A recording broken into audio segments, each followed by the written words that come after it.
ಕಾರ್ಯಕ್ರಮವನ್ನು ಎಲ್ಲರೂ ಸಂಗೀತಗಾರರು, ಸಂಗೀತ ಕಲಾಸಕ್ತರು. ಸಭಾ ಕಾರ್ಯಕ್ರಮವನ್ನು ಪ್ರಾರಂಭ ಮಾಡೋಣ ಮನೆಯವರ ಒಪ್ಪಿಗೆ ಮೇಲೆ. ಮೊದಲನೇದಾಗಿ ವೇದಿಕೆ ಮೇಲೆ ಗಣ್ಯರ ಆಸೀನರಾಗಿದ್ದಾರೆ, ಅವರಿಗೆ ನಮನವನ್ನು ಸಲ್ಲಿಸ್ತಾ ಬಂದಂತಹ ಎಲ್ಲರನ್ನೂ ಸಹ ಆತ್ಮೀಯವಾಗಿ ಸ್ವಾಗತಿಸ್ತಾ ಪ್ರಾರ್ಥನೆಯನ್ನು ಮಾಡಿ ಕಾರ್ಯಕ್ರಮಕ್ಕೆ ವಿದ್ಯುಕ್ತ ಚಾಲನೆಯನ್ನು ಕೊಡೋಣ. ಈ ಕುಟುಂಬದ ಎರಡನೇ ತಲೆಮಾರಿನ ಏಕೈಕ ಹೆಣ್ಣುಮಗಳಾದಂತಹ ಗಮಕಿ ನರೇಂದ್ರ ಶರ್ಮಾರವರ ಮಗಳು ಶ್ರೀಮತಿ ಮೈಥಿಲಿ ಮಂಜುನಾಥ್ ಇವರು ಪ್ರಾರ್ಥನೆಯನ್ನು ಮಾಡಿ ಈ ಸಭೆಯನ್ನು ಪ್ರಾರಂಭ ಮಾಡಬೇಕಂತ ಅವ್ರನ್ನ ವೇದಿಕೆಗೆ ಆಹ್ವಾನಿಸ್ತಾ ಇದ್ದೇನೆ. ಕರವ ಮುಗಿವೆ ಗುರುವೆ ನಿಮ್ಮ ಮರೆವು ಎನಗೆ ಕೊಡದಯ್ಯ, ಇರುವ ತನಕ ನಿಮ್ಮ ನೆನೆವ ವರವ ಎನಗೆ ನೀಡಿರಯ್ಯ. ಕರವ ಮುಗಿವೆ ಗುರುವೆ ನಿಮ್ಮ ಮರೆವು ಎನಗೆ ಕೊಡದಯ್ಯ, ಇರುವ ತನಕ ನಿಮ್ಮ ನೆನೆವ ವರವ ಎನಗೆ ನೀಡಿರಯ್ಯ. ಕರವ ಮುಗಿವೆ ಗುರುವೆ ನಿಮ್ಮ ಮರೆವು ಎನಗೆ ಕೊಡದಯ್ಯ.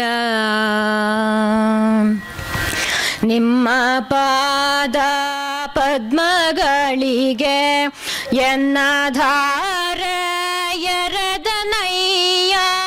ನಿಮ್ಮ ಪಾದ ಪದ್ಮಗಳಿಗೆ ಎನ್ನಧಾರೆ ಎರೆದನಯ್ಯ. ಅಭಯ ಹಸ್ತ ಇರುವುದೆಂದೇ ಭಯವನೆಲ್ಲ ತೊರೆದನಯ್ಯ.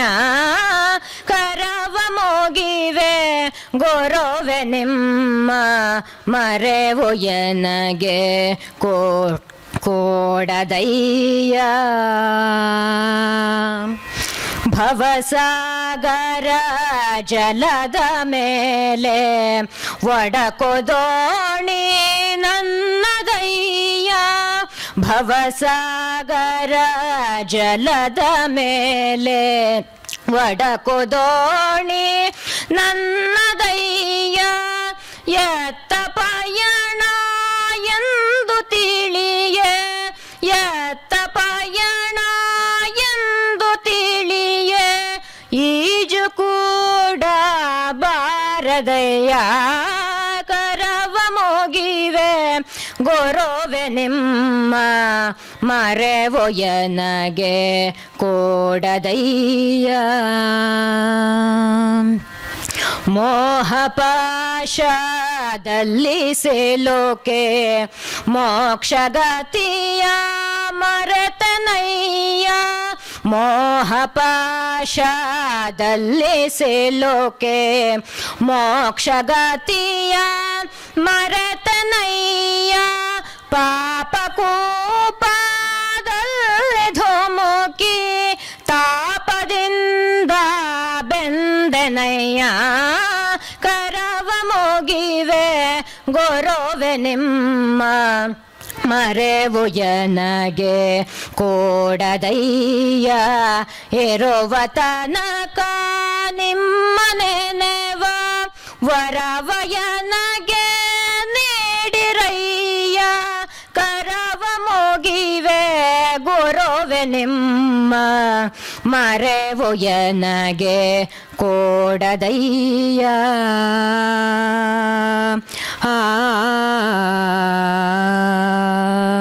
ಧನ್ಯವಾದಗಳು.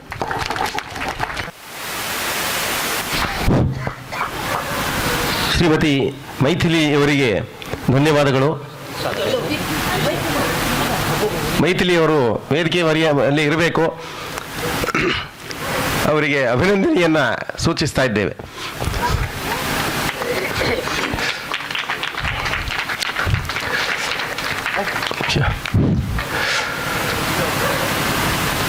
ತಾಯಿ ಶಾರದೆಯ ಸ್ತನದ್ವಯಗಳು ಅಂತ ಸಂಗೀತ ಮತ್ತು ಸಾಹಿತ್ಯವನ್ನು ನಾವು ನಂಬಿದ್ದೇವೆ.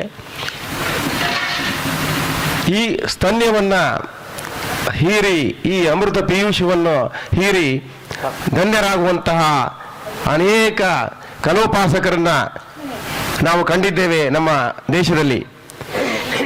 ಅಂತಹ ಕನೋಪಾಸಕರ ಕಾರ್ಯಕ್ರಮಗಳನ್ನು ಮತ್ತೆ ಮತ್ತೆ ನೋಡುವುದರ ಮೂಲಕ ಸಂಗೀತದ ಯಾವ ರೀತಿಯಾದ ಉಪಯೋಗಗಳಿದೆ ಅನ್ನೋದನ್ನು ಮುಂದೆ ನೋಡ್ತಾ ಹೋಗೋಣ.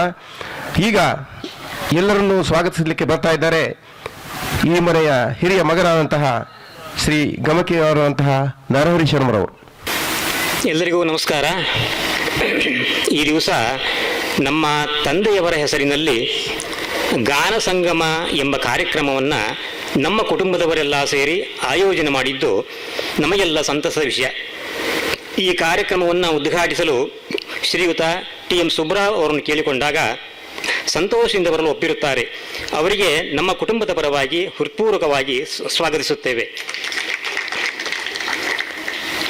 ಈ ಕಾರ್ಯಕ್ರಮದಲ್ಲಿ ವಿಸಂ ಪ್ರೌಢಶಾಲೆಯ ಸಂಸ್ಕೃತ ಅಧ್ಯಾಪಕರಾಗಿ ಈಗ ನಿವೃತ್ತಿಯಲ್ಲಿ ಇರುವ ಮತ್ತು ನಮ್ಮೆಲ್ಲರಿಗೂ ಸಂಸ್ಕೃತ ಪಾಠ ಮಾಡಿದ ಶ್ರೀಯುತ T. ರಾಮಚಂದ್ರ ಭಟ್ರು ತಲಕಾಲಗುಪ್ಪ ಇವರಿಗೆ ನಮ್ಮ ಕುಟುಂಬದ ವತಿಯಿಂದ ಗೌರವ ಸಮರ್ಪಣೆ ಮಾಡಲು ಕೇಳಿಕೊಂಡಾಗ ಅವರು ಸಂತೋಷದಿಂದ ಒಪ್ಪಿ ಬಂದಿರುತ್ತಾರೆ. ಅವರಿಗೆ ನಮ್ಮ ಕುಟುಂಬದ ವತಿಯಿಂದ ಸುಸ್ವಾಗತವನ್ನು ಬಯಸುತ್ತೇವೆ. ಹಾಗೆಯೇ ನಮ್ಮ ಕುಟುಂಬದ ಎಲ್ಲ ಸದಸ್ಯರು ಬಂದಿರುತ್ತಾರೆ. ಅವರೆಲ್ಲರಿಗೂ ಸುಸ್ವಾಗತ. ನಮ್ಮ ಕುಟುಂಬದ ಬಂಧುಗಳು, ಆತ್ಮೀಯರು ಮತ್ತು ಊರಿನ ಗ್ರಾಮಸ್ಥರೆಲ್ಲರೂ ನಮ್ಮ ಕರೆಗೆ ಹೋಗೊಟ್ಟು ಆಗಮಿಸಿರುತ್ತೀರಿ. ನಿಮಗೆಲ್ಲರಿಗೂ ನಮ್ಮ ಕುಟುಂಬದ ಸದಸ್ಯರ ಪರವಾಗಿ ಸ್ವಾಗತವನ್ನು ಕೋರುತ್ತೇವೆ. TM ಸುಬ್ರಾವ್ ಬಗ್ಗೆ ನಾನು 2 ಮಾತನ್ನು ಹೇಳಲೇಬೇಕು. ಇವರು ನಮ್ಮ ಕುಟುಂಬಕ್ಕೆ ಮತ್ತು ವೈಯಕ್ತಿಕವಾಗಿ ನನಗೆ ಬಹಳ ಆತ್ಮೀಯರಾಗಿದ್ದಾರೆ ಮತ್ತು ಉಪಕಾರಿ ಮನೋಭಾವದವರು. ಇದಕ್ಕೆ ಒಂದು ಚಿಕ್ಕ ಉದಾಹರಣೆ ನಾನು ಹೇಳಲೇಬೇಕು. ನಾನು SSLC ಪಾಸಾಗಿ PUCಗೆ ಹೋಗಬೇಕೆಂದಿದ್ದೆ. ಆ ಸಮಯದಲ್ಲಿ ನಮ್ಮ ಮನೆಗೆ ಬಂದು ನಮ್ಮ ತಂದೆಯವರನ್ನು ಕೇಳಿ, ನಾನು ನಿಮ್ಮ ಮಗನನ್ನು ಮುಂದಿನ ವಿದ್ಯಾಭ್ಯಾಸಕ್ಕೆ ನಾನು ಕರೆದುಕೊಂಡು ಹೋಗುತ್ತೇನೆ, ನನ್ನ ತಮ್ಮನ ಜೊತೆಗೆ ನಿಮ್ಮ ಮಗನನ್ನು ನಾನು ಇಟ್ಟುಕೊಳ್ಳುತ್ತೇನೆ ಎಂದು ಹೇಳಿ ನನ್ನನ್ನು ಧಾರವಾಡಕ್ಕೆ ಕರೆದುಕೊಂಡು ಹೋಗಿದ್ದರು. ಮತ್ತು ಮರು ವರ್ಷ ಅವರು ಕಾರ್ಗಲ್ಲಿಗೆ ಬಂದರು. ಕಾರ್ಗಲ್ಲಿಗೂ ಅವರ ಸಂತಿಗೆ ನಾನು ಮತ್ತು ಇವರ ತಮ್ಮ ವೆಂಕಟರಮಣ ಸೇರಿ ಅವರ ಮನೆಯಲ್ಲೇ ನಾವು PUC 2 ವರ್ಷವನ್ನು ಮಾಡಿದ್ದೇನೆ ಎಂದು ಹೇಳಿ ಹೀಗಾಗಿ ಈ ಸಮಯದಲ್ಲಿ ಇವರನ್ನು ಸ್ಮರಿಸುವುದು ನನ್ನ ಕರ್ತವ್ಯ ಎಂದು ನಾನು ಭಾವಿಸುತ್ತೇನೆ. ಮತ್ತು ದೊಡ್ಡೇರಿ ರಾಮಚಂದ್ರ ಭಟ್ರು ಜ್ಞಾನವೃದ್ಧರು, ವಯೋವೃದ್ಧರು ಹಾಗೂ ಸಾತ್ವಿಕರು. ಇವರನ್ನು ಸಹ ಸನ್ಮಾನಿಸಲು ತುಂಬ ಸಂತೋಷವಾಗುತ್ತದೆ. ಇಷ್ಟು ಹೇಳಿ ನನ್ನ ಈ ಸ್ವಾಗತ ಭಾಷಣವನ್ನು ಮುಗಿಸ್ತೇನೆ. ನಮಸ್ಕಾರ. ಶ್ರೀ ನರಹರಿ ಶರ್ಮರಿಗೆ ಧನ್ಯವಾದಗಳು. ಇವಾಗ ಈ ಕಾರ್ಯಕ್ರಮವನ್ನು ಉದ್ಘಾಟನೆ ಮಾಡುವಂತಹ ಕ್ಷಣ. ವೇದಿಕೆ ಮೇಲಿರುವಂತಹ ಗಣ್ಯರು ದಯಮಾಡಿ ಭಾಗವಹಿಸಬೇಕು. ರಾಮಚಂದ್ರ ಭಟ್ರು ದಯಮಾಡಿ ಅಲ್ಲೇ ಕೂತ್ಕೊಳ್ಳಿ, ಮತ್ತೆ ಎದ್ದು ಬರೋದು ಬೇಡ. ಸುಬ್ರಾವ್ ಅವರು ಕಾರ್ಯಕ್ರಮವನ್ನು ಉದ್ಘಾಟಿಸಿಕೊಡ್ಬೇಕಂತ ಎಲ್ಲರ ಪರವಾಗಿ ಕೋರ್ತಾ ಇದ್ದೆ. ಹೊಸತೋಮ ಸದ್ಗಮಯ, ತಮಸೋಮ ಜ್ಯೋತಿರ್ಗಮಯ, ಮೃತ್ಯೋರ್ಮ ಅಮೃತಂಗಮಯ. ಜ್ಞಾನದೀಪ ಬೆಳಗ್ತಾ ಇರಬೇಕು. ಆ ನಿಟ್ಟಿನಲ್ಲಿ ಸಭಾ ಕಾರ್ಯಕ್ರಮವನ್ನು ಉದ್ಘಾಟನೆ ಮಾಡಿದಂತಹ ಶ್ರೀ TM ಸುಬ್ರಾವ್ ಅವರಿಗೂ ಎಲ್ಲರಿಗೂ ಸಹ ಅಭಿನಂದನೆಗಳನ್ನು ಸಲ್ಲಿಸ್ತಾ ಇದ್ದೇವೆ.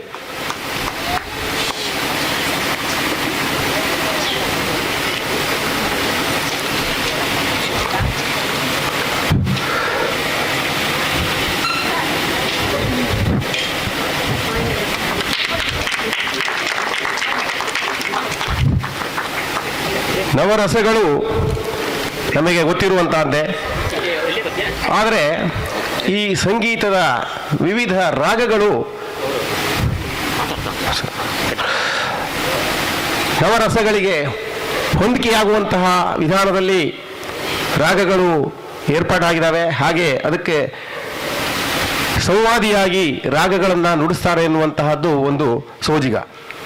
ಹಾಗೆಯೇ ಸಮಯಕ್ಕೆ ಸರಿಯಾಗಿ ಬೇರೆ ಬೇರೆ ರಾಗಗಳನ್ನು ಹಾಡ್ತಾರೆ ಎನ್ನುವಂತಹದ್ದು ಒಂದು ವಿಚಿತ್ರವಾದದ್ದು, ಆದರೂ ಸತ್ಯ. ಅದನ್ನು ಮುಂದಿನ ಸಮಯದಲ್ಲಿ ನೋಡ್ತಾ ಹೋಗೋಣ. ಈಗ ವಿದ್ವಾನ್ ರಾಮಚಂದ್ರ ಭಟ್ರು, ನಮ್ಮ ನಿವೃತ್ತ ಸಂಸ್ಕೃತ ಉಪಾಧ್ಯಾಯರು, ಇವರಿಗೆ ಕುಟುಂಬದವರ ಪರವಾಗಿ ಗೌರವಾರ್ಪಣೆ.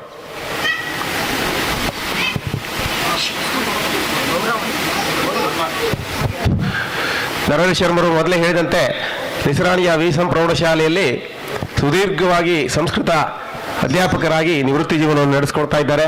ನಾವೆಲ್ಲರೂ ಈ ಮನೆಯವರು ಸುಮಾರು ಎಲ್ಲರೂ ಸಹ ಹಾಗೆ ನಾವು ಸಹ ಅವರ ಕೈಯಲ್ಲಿ ಸಂಸ್ಕೃತವನ್ನು ಕಲಿತಿದ್ದೀವಿ. ಈ ಸಂಸ್ಕೃತ ಅಂದ ತಕ್ಷಣದಲ್ಲಿ ಸಂಸ್ಕೃತಿ ಅನ್ನೋದು ಬರ್ತದೆ. ಸಂಗೀತ ಅನ್ನುವಂಥದ್ರಲ್ಲಿ ಒಂದು ಸಂಸ್ಕೃತಿ, ಮತ್ತೊಂದು ಗೀರ್ವಾಣಿಯ ಆರಾಧನೆ ಮತ್ತು ತನ್ಮಯತೆ. ಸಂಗೀತದ 3 ಅಕ್ಷರಗಳನ್ನು ನೋಡಿದಾಗ ನಾವು ಈ 3 ವಿಷಯಗಳನ್ನು ಗಮನಿಸಬಹುದು. ಸಂಸ್ಕೃತಿ, ಸಂಗೀತದೊಂದಿಗೆ ಸಂಸ್ಕೃತಿ ಮೇಳವಿಸಿದೆ. ಸಂಸ್ಕೃತಿ ಬೆಳೀತಾ ಹೋದ ಹಾಗೆ ಸಂಗೀತ ಅದರಲ್ಲಿ ಹೆಚ್ಚಿನ ಪಾತ್ರವನ್ನು ವಹಿಸ್ಕೊಳ್ತದೆ. ಹಾಗೆಯೇ ಗೀರ್ವಾಣಿಯ ಆರಾಧನೆ, ಗೀರ್ವಾಣಿ ಅಂತಂದರೆ ಶಾರದೆ, ತಾಯಿ ಶಾರದೆಯ ಆರಾಧನೆ ಸಂಗೀತದ ಮೂಲಕ ಆಗುತ್ತೆ. ಅದನ್ನು ನಾವು ಸಂಗೀತ ಅಂತದ ತಾ ತನ್ಮಯತೆ. ತನ್ಮಯತೆ ಅನ್ನುವಂತಹದ್ದು ಕಾನ್ಸಂಟ್ರೇಷನ್. ಈಗಿನ ಹೊಸ ರೀತಿಯಲ್ಲಿ ಹೇಳಬೇಕಾದ್ರೆ ಕಾನ್ಸಂಟ್ರೇಷನ್. ಆ ಕಾನ್ಸಂಟ್ರೇಷನ್ನಿಗೆ ಸಂಗೀತ ಅತ್ಯಂತ ಸೂಕ್ತವಾದಂತಹ ಒಂದು ವಿಧಾನ ಅಂತ ಹೇಳಬಹುದು. ಈ ಕಾನ್ಸಂಟ್ರೇಷನ್ ಹೇಳುವವರಿಗೂ ಬೇಕು ಹಾಗೂ ಕೇಳುವವರಿಗೂ ಬೇಕಾಗತ್ತೆ. ಆ ಕಾನ್ಸಂಟ್ರೇಷನ್ ವೃದ್ಧಿಗಾಗಿ ಸಂಗೀತ ನಮಗೆ ಹೆಚ್ಚಿನ ಅನುಕೂಲತೆಯನ್ನು ಮಾಡಿಕೊಳ್ಳಲಿಕ್ಕಿದೆ. ಈ ಸಂಗೀತದ ಬಗ್ಗೆ ಇನ್ನಷ್ಟು ಮುಂದಿನ ಸಮಯದಲ್ಲಿ ತಿಳಿಯೋಣ. ಈಗ ಗೌರವಾರ್ಪಣೆ.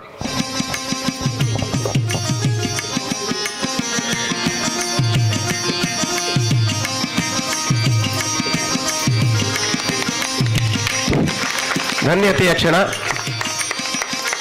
ಬಹಳಷ್ಟು ಜನರು ವಿದ್ವಾನ್ ರಾಮಚಂದ್ರ ಭಟ್ರ ಬಳಿಯಲ್ಲಿ ಅಧ್ಯಾಪನವನ್ನು ಮಾಡಿದ್ದಾರೆ. ಅವರೆಲ್ಲರಿಗೂ ಸಹ ಈ ಒಂದು ಋಣವನ್ನು ತೀರಿಸುವ ಸಮಯ ಅಂತ ಹೇಳಿಕೊಳ್ಳಲಿಕ್ಕೆ ಖಂಡಿತವಾಗಿಯೂ ಹೆಮ್ಮೆ ಅನಿಸ್ತದೆ. ಅವರ ಗೌರವವನ್ನು ಈ ಮೂಲಕವಾಗಿ ತೋರ್ಪಡಿಸ್ತಾ ಇದ್ದಾರೆ. ಮನೆಯವರೆಲ್ಲರೂ ಸಹ ಇದರಲ್ಲಿ ಪಾಲ್ಗೊಳ್ಳಾಗಿದ್ದಾರೆ.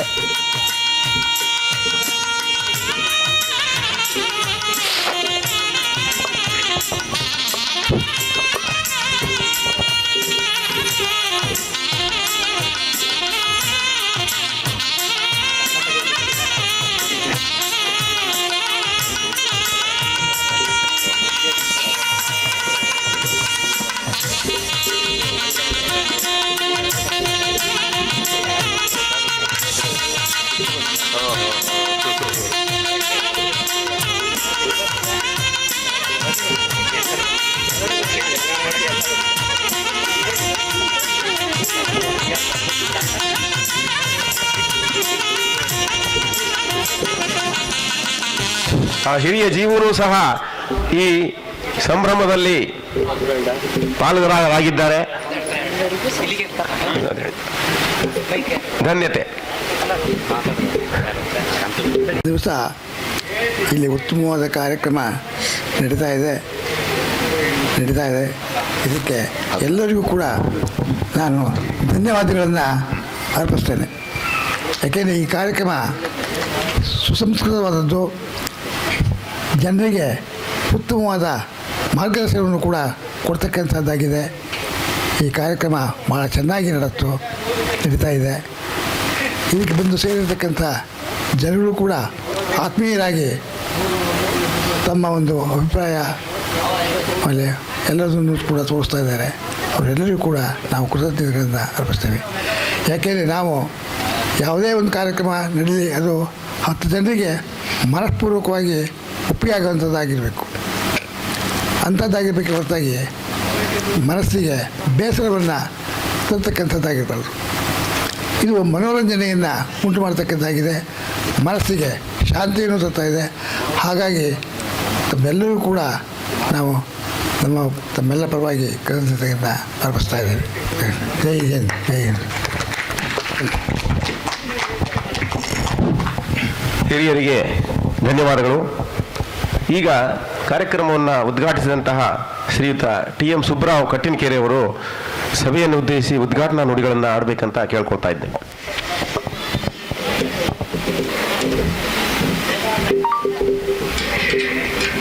ಸಂಜೆ ನಮಸ್ಕಾರಗಳು.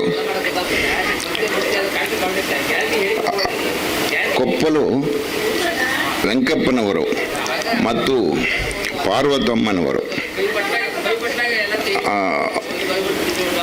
ಅವರು ತುಂಬ ಆದರ್ಶ ವ್ಯಕ್ತಿಯಾಗಿ ಬದುಕಿದವರು. ಅವರ ಆದರ್ಶದ ಹಿತನುಡಿಗಳಿಂದಲೇ ನಮ್ಮ ಕುಟುಂಬದ ಎಲ್ಲ ಸದಸ್ಯರು ಈ ಒಂದು ಹಂತದಲ್ಲಿ ಇರಲಿಕ್ಕೆ ಮೂಲ ಕಾರಣರು ಅಂದರೆ ತಪ್ಪಾಗಲಾರದು. ಅವರ ಜೀವನವೇ ಒಂದು ಅನುಕರಣೀಯವಾದ ನಡೆಯಾಗಿತ್ತು. ನಾನು ಹೆಚ್ಚು ಸಮಯ ತೆಗೆದುಕೊಳ್ಳದೆ 2-3 ಘಟನೆಗಳನ್ನು ಮಾತ್ರ ತಿಳಿಸಿಬಿಟ್ಟು ನನ್ನ ಮಾತಿಗೆ ವಿರಾಮ ಹೇಳ್ತೇನೆ. ಸಂಗೀತ ಮತ್ತು ಸಾಹಿತ್ಯ, ನಾಟ್ಯ, ಯಕ್ಷಗಾನ, ಗಮಕ ಎಲ್ಲ ಮಾನಸಿಕವಾಗಿ ಮತ್ತು ದೈಹಿಕವಾಗಿ ನಮ್ಮೆಲ್ಲರಿಗೂ ಬೇಕೇ ಬೇಕು. ಅದನ್ನು ಆಸ್ವಾದಿಸಿದಾಗ ನಮ್ಮ ಮನಸ್ಸು ಪುಳಕಿತಗೊಳ್ಳುತ್ತದೆ, ಆರೋಗ್ಯ ವೃದ್ಧಿಯಾಗುತ್ತದೆ ಅನ್ನೋದು ನನ್ನ ವೈಯಕ್ತಿಕ ಅನುಭವದ ಮತ್ತು ಹಿರಿಯರ ಮಾತು ಹೌದು. ದಿವಂಗತ ವೆಂಕಪ್ಪನವರು ತುಂಬ ಚಿಕ್ಕ ವಯಸ್ಸಿನಲ್ಲಿಯೇ ದೈವಾಧೀನರಾದರು. ಅವರ ಆದರ್ಶ ಜೀವನ ಇನ್ನೂ ನಮ್ಮ ಕಣ್ಣ ಮುಂದೆ ಇದೆ. ಅವರ ಸಂಗೀತ, ಹಾಡು, ಹಸೆ, ಪ್ರೀತಿ ಎಷ್ಟಿತ್ತು ಅಂತ ಅನ್ಲಿಕ್ಕೆ ಒಂದು ಚಿಕ್ಕ ಉದಾಹರಣೆ. ಬಹುತೇಕ ನಾನು ಇನ್ನು ಹೈಸ್ಕೂಲ್ನಲ್ಲಿ ಓದಬೇಕಾದ್ರೆ ಒಂದು ದಿವಸ ಉಳ್ಕೊಂಡಿದ್ದೆ ಅವ್ರ ಮನೆಯಲ್ಲಿ. ಸಂಜೆ ಹೊತ್ತು, ನನಗಿನ್ನೂ 15 ವರ್ಷ ಆಗಿರಬಹುದು. ಅವ್ರ ಮನೆಯಲ್ಲಿ ಪ್ರತಿ ದಿವಸ ಸಂಜೆ ಮಗ್ಗಿ ಬಾಯ್ಪಾಠ ಹೇಳಿಬಿಟ್ಟು ಭಜನೆ ಮಾಡುವ ಕ್ರಮ ಮೊದಲಿನಿಂದ ನಡೆದು ಬಂದಿತ್ತು. ಅವರು ನೀವು ಭಜನೆ ಮಾಡಿ, ನಾನು ಕೊಟ್ಟಿಗೆಗೆ ಹೋಗಿ ದನ ಕರೆದು ಬರ್ತೀನಿ ಅಂತ ಹೋದರು. ಭಜನೆ ಪ್ರಾರಂಭ ಆಯಿತು.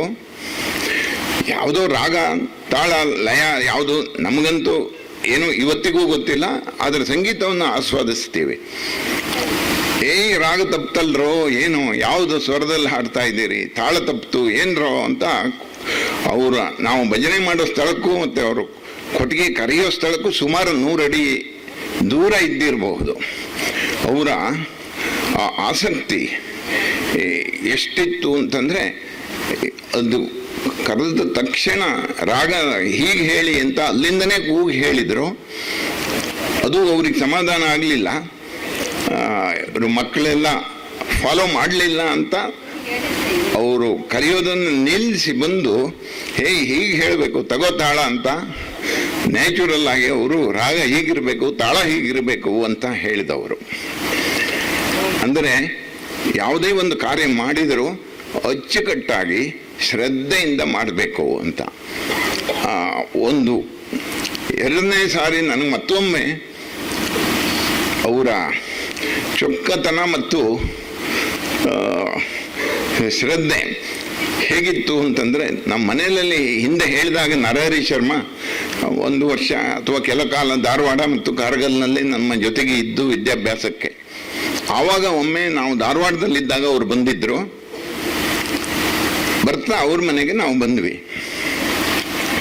ನಾನು ಸ್ವಾಭಾವಿಕವಾಗಿ ಪಂಚೆ ಮಾರನೇ ದಿವಸ ಸ್ನಾನ ಅವ್ರ ಮನೆಯಲ್ಲಿ ಮಾಡಿಬಿಟ್ಟು ಅದೇ ಪಂಚೆಯನ್ನು ಕೂಡಿಗೆ ಬಿಟ್ಟು ಉಟ್ಕೊಂಡೆ.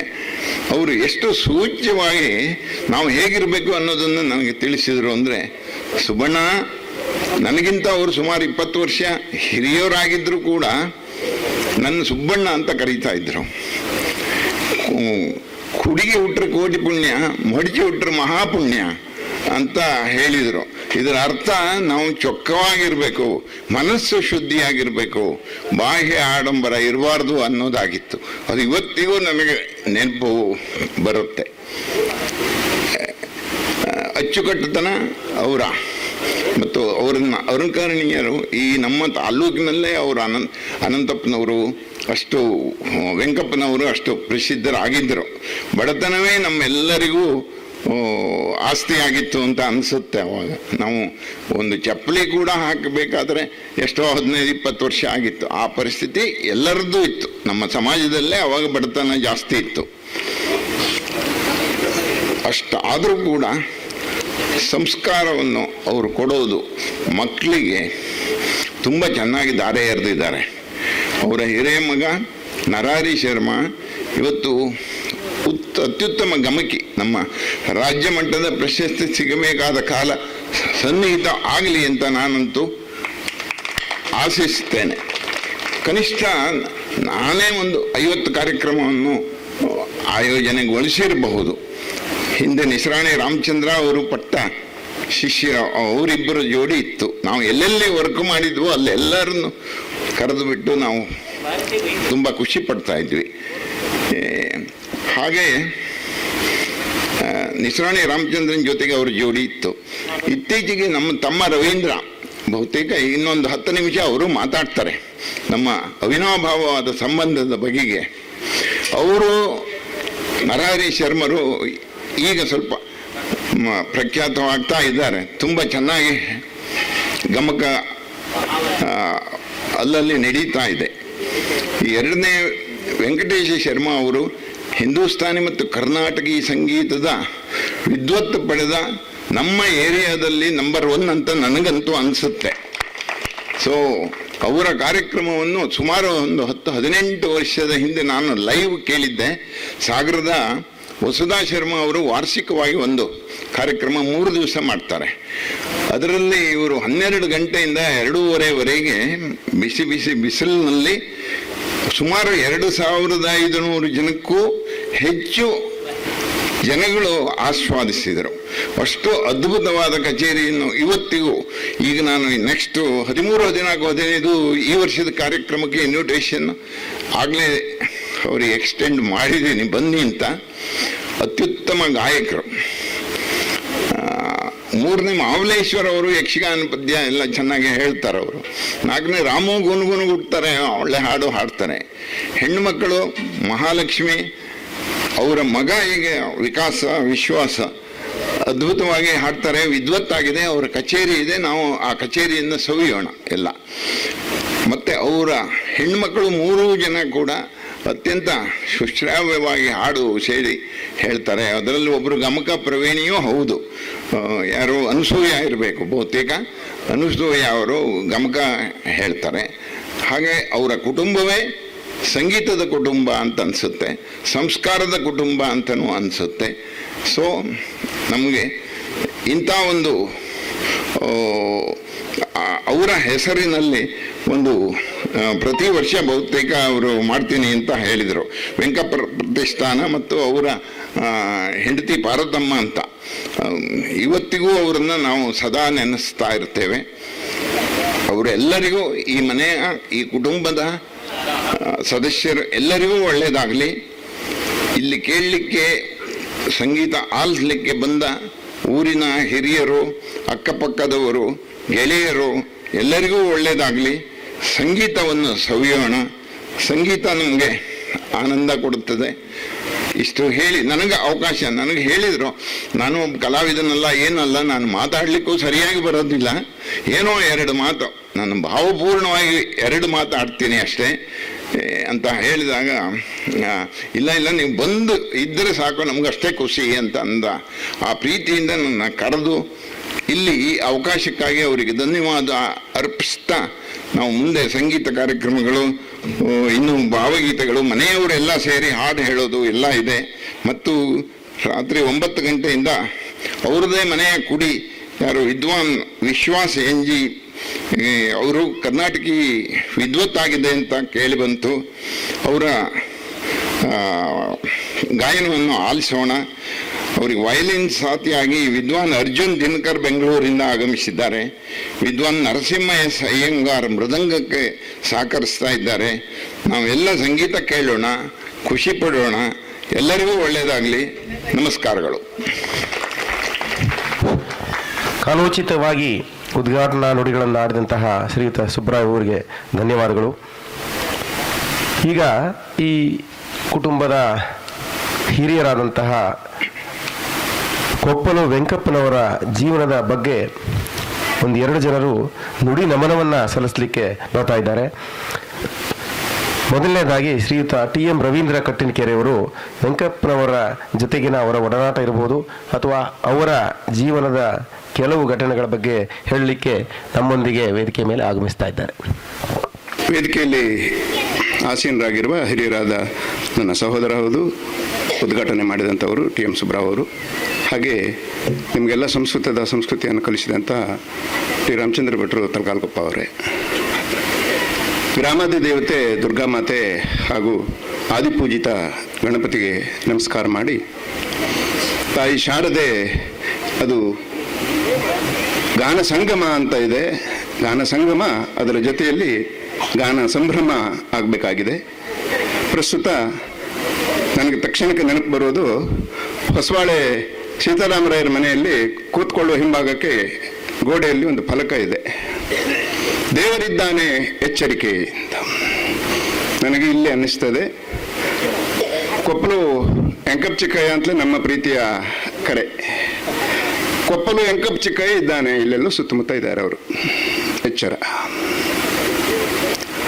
ಹಾಗಾಗಿ ಅವರ ಜನ್ಮ 1929 ಡಿಸೆಂಬರ್ 31. ನಾಳೆ ಆಗಿದ್ದರೆ ಅವ್ರ ದಿನವೂ ಆಗ್ತಿತ್ತು, ಇಲ್ಲ, ಜಗತ್ತಿಗೆ ಬರುವ ಪೂರ್ವದಲ್ಲಿಯೇ ಸಂಗೀತದ ಸೂರ್ಯನ ಬೆಳಕು ಈ ಭೂಮಿಗೆ ಬಿದ್ದಿತ್ತಿರಬೇಕು. ಹಾಗಾಗಿ ನಾವುಗಳೆಲ್ಲ ಒಂದಾಗಿದ್ದೇವೆ, ಗಾನ ಸಂಭ್ರಮವನ್ನು ಅನುಭವಿಸೋದಕ್ಕೆ ಸಿದ್ಧರಾಗಿದ್ದೇವೆ ಕೂಡ. ಎಂಕಪ್ ಚಿಕ್ಕಯ್ಯ ಅವರ ಕುರಿತಾಗಿ ಕೆಲವು ಸಂಗತಿಗಳು, ಒಡನಾಟ ಆಡುವಷ್ಟು ವಯಸ್ಸು ನನಗಾಗಿದ್ದಲ್ಲ, ಕೇಳಿದ್ದು ಕಂಡಿದ್ದು ಕೆಲವು. ಅವರ ನೆನಪು ಬಹಳ ವರ್ಷಗಳ ಹಿಂದಕ್ಕೆ ಸಾಗತ್ತೆ. ಅವರಿಗೆ ಒಂದು ಪಾಠ ಹೇಳಿದ ಹಾಗೆ ನನಗೆ ಒಂದು ಪಾಠ ಹೇಳಿದ್ರಿಂದ ನಾನು ನೆನಪಿಸ್ಕೊಳ್ಬೇಕು. ಮೊದಲಾಗಿ ಅಣ್ಣ ಸುಬ್ಬಣ್ಣನ ಜೊತೆಯಲ್ಲಿ ಚಕ್ರನಗರದಲ್ಲಿ ನಾನು ಹೈಸ್ಕೂಲಿಗೆ ಹೋಗ್ತಾ ಇದ್ದೆ. ಅವರು ನೇಗಿಲವಾಣಿಗೆ ಹೋಗೋದಕ್ಕಾಗಿ ಅಲ್ಲಿ ಒಂದು ದಿನ ಉಳಿತಾಯ ಮಾಡಿದ್ರು. ಊಟ ಮಾಡಿ ಅವ್ರ ಜೊತೆಗೆ ಈಚೆ ಕಡೆಗೆ ಎದ್ದು ಬಂದೆ. ಪಕ್ಕಕ್ಕೆ ಈಚೆ ಕಡೆ ಕರೆದು ಹೆಗಲ ಮೇಲೆ ಕೈ ಇಟ್ಟು, ರವಿ, ನಾನು ಹೇಳ್ದಂಗೆ ಮಾಡ್ತೀಯನ, ಕೇಳ್ತೀಯನ ಅಂದರು. ಹ್ಞೂ ಅಂದೆ. ನಾವು ಬೇರೆಯವ್ರ ಮನೇಲಿ ಇದ್ದಾವಾಗಲಿ ನಮ್ಮ ಮನೇಲಿ ಇದ್ದಾವಾಗಲಿ ನಾವು ಊಟ ಮಾಡಿದ ತಟ್ಟೆ, ಕಾಫಿ ಕುಡ್ದಿದ್ದು ಲೋಟ, ನಮ್ಮ ಬಟ್ಟೆ, ಅದನ್ನು ನಾವೇ ತೊಳ್ಕೊಳ್ಬೇಕು. ಅದು ಚೊಕ್ಕವಾಗಿ ಇರ್ತದೆ, ಬೇರೆಯವರಿಗೆ ಅದು ಹೊರೆ ಇರೋದೇ ಇಲ್ಲ.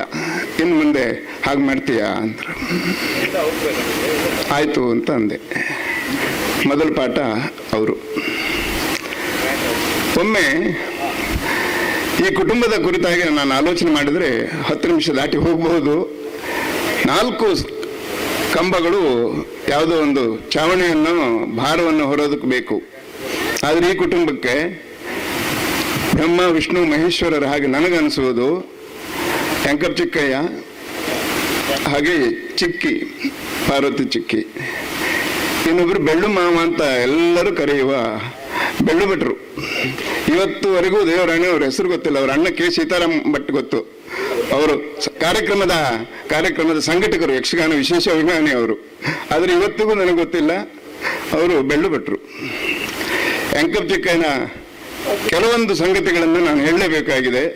ಶಿಸ್ತು ಮಾತಿನಲ್ಲಿ, ಬದುಕಿನಲ್ಲಿ, ಮನಸ್ಸಿನಲ್ಲಿ. ಅವರು ಕಠಿಣ ಕರೆಗೆ ನಮ್ಮ ಮನೆಗೆ ಬರ್ತಾ ಇದ್ರು.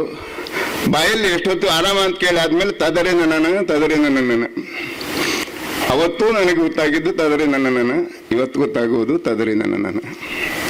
ಆದರೆ ಈ ಜಗತ್ತು ಕಾಣಬೇಕು, ಕೇವಲ ರೇಡಿಯೋ ಸಂಗೀತದ ಮೂಲಕವೇ ಕರ್ನಾಟಕ ಸಂಗೀತದ 106 ರಾಗಗಳ ಮೇಲೆ ಹಿಡಿತ ಸಾಧಿಸಿ ಹಾಡುವ ಶಕ್ತಿ ಅದು ನರಹರಣ್ಣ ಹತ್ರಕ್ಕೆ ಇದ್ದಿದ್ದು.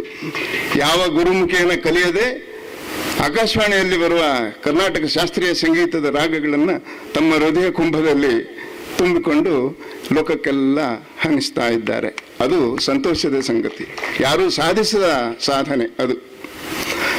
ಇನ್ನು ಚಿಕ್ಕಿ ಜೊತೆ ಹಾಗಿದ್ದಿರಬೇಕು ಅಂತ ಕಠಿಣವಾಗಿ ಎಂದೂ ಮಾತಿಲ್ಲ. ರಾಮಾಯಣ ಕ್ಯಾಸೆಟ್ ತಂದಿಲ್ಲಿ ನೋಡುವ ಸಂದರ್ಭದಲ್ಲಿ ಯಾರು ಮಾತನಾಡುವ ಹಂಗಿಲ್ಲ. ಎಂಥ ಮಾತೇನ ಅತ್ಲಗೆ ಹಿತ್ಲ ಕಡೆಗಾರು ಹೋಗಿ ಮಾತಾಡ್ಲಾಗಿತ್ತು. ಅವರ ಶೈಲಿ ಹಂಗೆ, ಮಾತಾಡಬೇಡಿ ಅಂತ ಕುರಿತು ಮಾತಾಡೋರನ್ನ ಹೇಳೋದು ಅಲ್ಲ, ಅವರಿಗೆ ಅವ್ರು ಹೇಳ್ಕೊಂಡಂಗೆ. ಎಂಥ ಮಾತೇನ. ಯಾಕೆ ರಾಮಾಯಣ ಅನ್ನೋದು ಅಷ್ಟು ಶ್ರದ್ಧೆಯಿಂದ ಭಾವನೆಯಿಂದ ಅವರು ಕೇಳ್ತಾ ಇದ್ರು. ಇತ್ತೀಚಿನ ಧಾರಾವಾಹಿಗಳನ್ನೆಲ್ಲ ಗಮನಿಸ್ತಾ ಇದ್ರಿಗೆ ಕೆಲವು ವರ್ಷಗಳ ಹಿಂದೆ ಒಂದು ನೀತಿ ಇಲ್ಲ, ಒಂದು ಬೋಧೆ ಇಲ್ಲ. ಅದು ಸಾಹಿತ್ಯಿಕ ಭಾಷೆ, ಬೋಧೆ. ನೀತಿ ಇಲ್ಲ, ನಿಯಮ ಇಲ್ಲ, ಸಾಮಾನ್ಯರು ಆಡಿಬಿಡಬಹುದಾದದ್ದು. ಆದರೆ ನೀತಿ ಇಲ್ಲ, ಬೋಧೆನೂ ಇಲ್ಲ ಅಂತ ಹೇಳುವ ಅವರ ಬೋಧಪ್ರದವಾದ ಆಲೋಚನೆ, ಯಾರಿಗೂ ಕಠಿಣವಾಗಿ ಮಾತನಾಡದೆ ಸಮಯಕ್ಕೆ ಅನುಸರಿಸಿ ಅವರನ್ನು ಒಗ್ಗಿಸುವ, ಬಗ್ಗಿಸುವ, ಆ ಮೂಲಕ ತಗ್ಗಿಸುವ ಹಾಗೆ ಮಾಡಿದ್ದು. ನನಗೆ ಯಾಕೆ ಅಂತಹ ಸಂಸ್ಕಾರ ಅನ್ನಿಸ್ತದೆ ಅಂತಂದರೆ 10 100 ಕಾರ್ಯಕ್ರಮಗಳಲ್ಲಿ ನಾವು ಸ್ವಾಗತ ವಂದನಾರ್ಪಣೆನೆಲ್ಲ ಮಾಡಿದ್ದೇನೆ. ನಾನು ಕೂಡ ಎಲ್ಲಿಯೂ ಅರಿಶಿನ ಕುಂಕುಮದ ಮೂಲಕ ಗಾಯನ ಮಾಡಿದವರಿಗೆ ಹರಸುವ ಹಾರೈಕೆಯ ಸನ್ನಿವೇಶ ನಾನು ಇಲ್ಲಿವರೆಗೆ ನೋಡಲಿಲ್ಲ. ಫಲ ಕೊಟ್ಟಿದ್ದೇವೆ, ಹಣ್ಣು ಕೊಟ್ಟಿದ್ದೇವೆ, ಹೂ ಕೊಟ್ಟಿದ್ದೇವೆ. ಅರಿಶಿನ ಕುಂಕುಮ ಕೊಟ್ಟು ಗೌರವಿಸಿದ್ದು, ಹರಸಿದ್ದು ಇದು ನನ್ನ ಬದುಕಿನಲ್ಲಿ ಮೊದಲು. ವೆಂಕಪ್ಪಣ್ಣ ಮತ್ತೆ ನೆನಪಿಸಿದ್ರೆ ಬರೋಂಥದ್ದು. ಒಂದ್ಸರ್ತಿ ಅದು ತಮಾಷೆಯೋ ನಿಜವೋ ಗೊತ್ತಿಲ್ಲ, ಚಕ್ರನಗರಕ್ಕೆ ಬಂದಾಗ ಮಾತಾಡಿದ್ದು. ಸುಬಣ, ವೆಂಕಣ್ಣ ಅವಾಗ ಒಂದಷ್ಟು ಇಂಜಿನಿಯರಿಂಗ್ ಓದಿ ಕೆಲಸಕ್ಕಾಗಿ ಓಡಾಡ್ತಾ ಇದ್ದಿದ್ದ. ಮನೆ ಮಾಡೇನು ನಿನ್ನ ಜೊತೆಗೆ ಬಿಟ್ಟನ, ಎಮ್ಮೆ ಕಲ ಕಟ್ಟಿ ಹುಲ್ಲು ಹಾಕಿಕ್ ಬಂದ ಅಂತ ಕೇಳಿದ್ರೆ ಮತ್ತೊಂದು ಸರ್ತಿ ಕಲ ಕಟ್ಟಿದ್ನ ಇಲ್ಲ ಅಂತ ನೋಡ್ಕೊಂಡ್ಬಂದು ಹೇಳವ. ನೆನಪಿನ ಶಕ್ತಿ ಕುರಿತಾಗಿ ಅವರು ಆಡುವ ತಮಾಷೆ ಮಾತು. ನಮ್ಮ ಅಕ್ಕ ಕಾನ್ಗೋಡು ಶ್ರೀಲಕ್ಷ್ಮಿ ಮೊನ್ನೆ ಅವಳು ಹಾಗೆ ಅಂದ್ಲು, ಬಾವಿ ನೀರು ಸೇದೋದು ಹೆಂಗೆ ಅಂತ. ಬಾವಿ ನೀರು ಸೇದೋದು ಹೆಂಗೆ, ತಾಮ್ರದ ಕೊಡಪಾನಿ ಸೆರಗುಣಕ್ಕೆ ಸೇರಿದಾದ್ಮೇಲೆ ಎರಡೂ ಕೈಯಲ್ಲೂ ಗಟ್ಟಿಯಾಗಿ ಹಗ್ಗ ಇಳ್ಕೊಂಡು ಬೇರೆಯವ್ರ ಹತ್ರಕ್ಕೆ ಮಾತನಾಡದೆ ನೇರವಾಗಿ ಬಿಟ್ಟರೆ ಆಚೆ ಈಚೆಗೆ ಹೊಡ್ಕೊಳ್ಳದೆ ನುಗ್ಗಾಗದೆ ಅದು ನೀರಿಗೆ ಹೋಗ್ತು. ಕಲ್ತ್ಕೊಂಡಿದ್ನ ಹೆಣ್ಣುಡ್ರು. ಎಲ್ಲಿಯೋ ಬಿಟ್ಕೊಂಡು ಬಾವಿ ಸೆರಗಣಿಕೆ ಹಾಕಿ ಮತ್ತೆ ಅವತ್ತು ಹೆಂಗಾಗಿದೆ ಅಂತ ಕೇಳಿದ್ರೆ ಕೊಡಪಾನ ಆಚೆ ಈಚೆ ಹೊಡ್ಕೊಂಡು ನುಗ್ಗಾಕ್ತು. ಬಾವಿ ನೀರು ಸೇದೋದ್ರಲ್ಲಿ ಒಂದು ಶಿಸ್ತಿದ್ದು, ಚಪ್ಪಲಿ ಇಡೋದ್ರಲ್ಲಿ ಒಂದು ಶಿಸ್ತಿದ್ದು. ಚಪ್ಪರ ಹಾಕಿ ಆ ಸುವಗೆ ಗರಿಗಳು ಅತ್ತಿತ್ತೆ ಆದರೆ ಅದು ಕತ್ರಿಲೋ ಕುಡುಗೋಲಾಗೋ ಕೊಯ್ದು ಚೊಕ್ಕಂಬಳಕ್ಕಾಗಿತ್ತು. ಯಾರೋ ಒಬ್ಬ ಅಂದ ಊರ್ನವರು, ಅಂಕಪಣ್ಣ ಇದ್ದಿದ್ರಿ ಹೊಸ ತಡಿ ಮೇಲೆ ಕಾಲಿಡಕ್ಕಿತ್ತಾನ, ಏನಿ ತಗೊಂಬ, ಇದ್ರ ಮೇಲೆ ಕಾಲಿಡಂಗಿಲ್ಲ, ಅದು ಬಣ್ಣ ಹೊಡೆದಲ್ಲ, ಅದು ವರ್ಷಿದ್ದಲ್ಲ, ನಾವೇ ಚೊಕ್ಕ ಮಾಡಿದ್ದಲ್ಲ, ಅಲ್ಲಿ ಕಾಲಿಡ್ಲಾಗ ಜಾಗ ಅಲ್ಲ ಅದು. ಇವತ್ತು ಆ ಮನೆ ಆವರಣಕ್ಕೆ ಹೋದ್ರೆ ಗೊತ್ತು, ದೇಶ ಪ್ರೇಮ ಅವರಲ್ಲಿತ್ತು, ವಿವೇಕಾನಂದರ ಫೋಟೋ ಇದ್ದು, ಸಮರ್ಥ ರಾಮದಾಸರ ಫೋಟೋ ಇದ್ದು, ರಾಜಕೀಯ ನಾಯಕರ ಫೋಟೋ ಇದ್ದು, ನೆಹರು ಗಾಂಧಿ ಇದ್ದು. ಅದು ದೇಶಕ್ಕಾಗಿ ಹೋರಾಡಿದವರ ಸ್ಮರಣೆ, ದೇಶ ಪ್ರೇಮ. ಭಕ್ತಿಗಾಗಿ ಸಮರ್ಥ ರಾಮದಾಸರ ಫೋಟೋ. ಅದು ನಮ್ಮ ಮನೆ ತುಂಬಿ ಬರಲಿ ಎನ್ನುವ ಆಸೆಯ ಹಾಗೂ ಆದೇಶದ ಫೋಟೋಗಳು ಅಂತ ಯಾರಿಗಾದರೂ ಅನಿಸೋಂಥದ್ದು. ಇನ್ನೊಂದು ಸಂದರ್ಭ, ನಮ್ಮ ಅಕ್ಕ ದೊಡ್ಡಕ್ಕ ನಾಗಮಣ್ಣಕ್ಕ ಹೇಳಿದ್ದು, 3-4 ಜನ ಹೆಣ್ಮಕ್ಳಲ್ಲಿ ಸೇರಿ ಇಲ್ಲಿ ಬಂದಿದ್ದು. ಕಣ್ಣುಡ್ರ ಬರ್ರೆ ತೋಟ ತೋರಿಸ್ಕೆ ಬತ್ತೆ, ನೋಡ ಅಂತದ್ದಲ್ಲ, ತೋರಿಸ್ಕೆ ಬತ್ತಿ. ಅವ್ರು 3 ಜನ ಹೊಂಟವ, ನರರಣ್ಣ ಹಿಂದ್ಗಡೆಗೆ ಹೊಂಟನಡ. ಮನೆ ನೀನು ಬತ್ತೇನ ತೋಟಕ್ಕೆ ಅಂತ ಕೇಳಿದಷ್ಟೆ. ನೀವು ಅಲ್ಲಿವರೆಗೆ ಬರೀ ಕೈಗೆ ಬಂದಿದ್ನಡ. ತಕ್ಷಣಕ್ಕೆ ಓಡೋಗಿ ಕುಡುಗೋಲ ಕತ್ತಿನ ತಗೊಂಡ. ತೋಟಕ್ಕೆ ಹೋಗ್ಬೇಕಿದ್ರೆ ಸಸಿ ಮೇಲೆ ಸಾಂಗ್ ಬಿದ್ದಿರ್ತು, ಇನ್ನೇನೋ ಆಗಿ ಬಾಳೆ ಮರ ಬಿದ್ದಿರ್ತು, ಬರೀ ಕೈಗೆ ಹೋಗ್ಲಾಗ ತಿಳಿಸಿ ಹೇಳಲ್ಲ, ನೀನು ಬತ್ತೇನ ತೋಟಕ್ಕೆ ಮನೆ ಅಷ್ಟೇ ನಲ್ಲರ ನಿಂಗೆ ಸೂಚನೆ. ಅಂತಹ ಅನೇಕ ಸಂಗತಿಗಳು ವೆಂಕಪ್ಪಣ್ಣ ಈ ಜಗತ್ತಿಗೆ ಕೊಟ್ಟ ಆದರ್ಶದ ನಡೆಗಳು, ಆದರ್ಶದ ಮಾತುಗಳು. ಬಹುಶಃ ಅವೆಲ್ಲವೂ ಬೇಕು. ಹಾಗೆ ಚಿಕ್ಕಿ ಎಷ್ಟೋ ಬಾರಿ ಊಟ ಬಿಡಿಸೋ ಸಂದರ್ಭದಲ್ಲಿ ಅದೆಷ್ಟು ಪ್ರೀತಿ, ಅದೆಷ್ಟು ಒತ್ತಾಯ, ಅದೆಷ್ಟು ಶಿಸ್ತು, ಅದೆಲ್ಲ ನಮಗೆ ಮೈ ಮನಸ್ಸಿಗೆ ತುಂಬುವ ಆಹಾರ, ಕೇವಲ ಹೊಟ್ಟೆ ತುಂಬಿಸಿದ್ದಲ್ಲ. ಬೆಳ್ಳು ಮಾವನಂತೂ ದೇಹ ಬಿಳಿ, ಧರಿಸಿದ ಬಟ್ಟೆ, ಪಂಚೆ, ಅಂಗಿ ಎಲ್ಲ ಬಿಳಿ, ನಾಲಿಗೆ ಮಾತ್ರ ಕಾಳಿ ನಾಲಿಗೆ ಸಿಗದಂಗೆ. ಅವರದ್ದು ಯಾವುದೇ ಕಾರ್ಯಕ್ರಮ ಇರಲಿ, ಕುಟುಂಬಕ್ಕೆ ಸಂಬಂಧಪಟ್ಟಂಗೆ ಅವರದ್ದು ಮಾವಿನ ಎಲೆಯಿಂದ ವೀಳ್ಯದ ಎಲೆವರೆಗೆ ಉಸ್ತುವಾರಿ. ಮಾವಿನ ಎಲೆ ತೋರಣಕ್ಕೆ, ಚಪ್ಪರಕ್ಕೆ, ಕೊನೆಯಲ್ಲಿ ವೀಳ್ಯದ ಎಲೆ, ಹೋಗಿ ಬರೋ ಕಾಫಿ. ಒಂದು ತಮಾಷೆ ನಡೆದಿತ್ತು.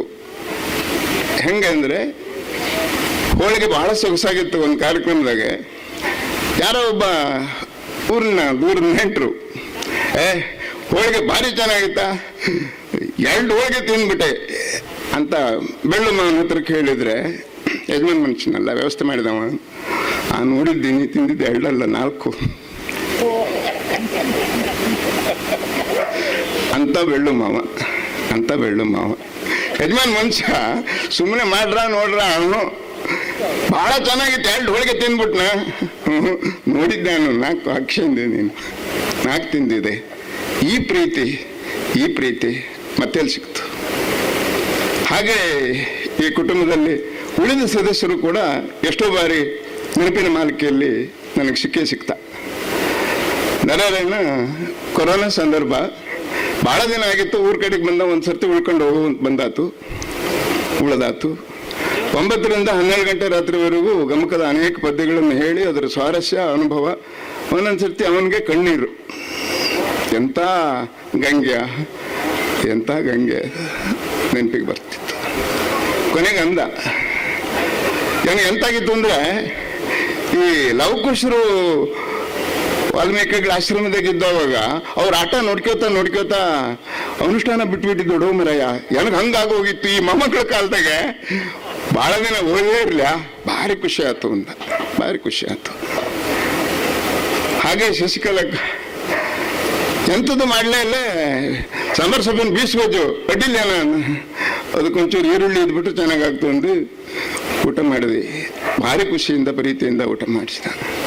ಒಂದಷ್ಟು ದಿನಗಳ ಹಿಂದೆ ರಾಜಲಕ್ಷ್ಮಕ್ಕ, ಭಾಳ ವರ್ಷ ಆತೇನಪ್ಪ, ಒಳ್ಳಲ್ಲಿ ಹಪ್ಪಳದ ಹಿಟ್ಟು ಬೀಸ್ತಾ ಇದ್ದಿದ್ದ. ನಾನು ಅಡುಗೆ ಮನೆಯವರೆಗೆ ನನಗೆ ಪೂರ್ಣ ಸ್ವಾತಂತ್ರ್ಯ.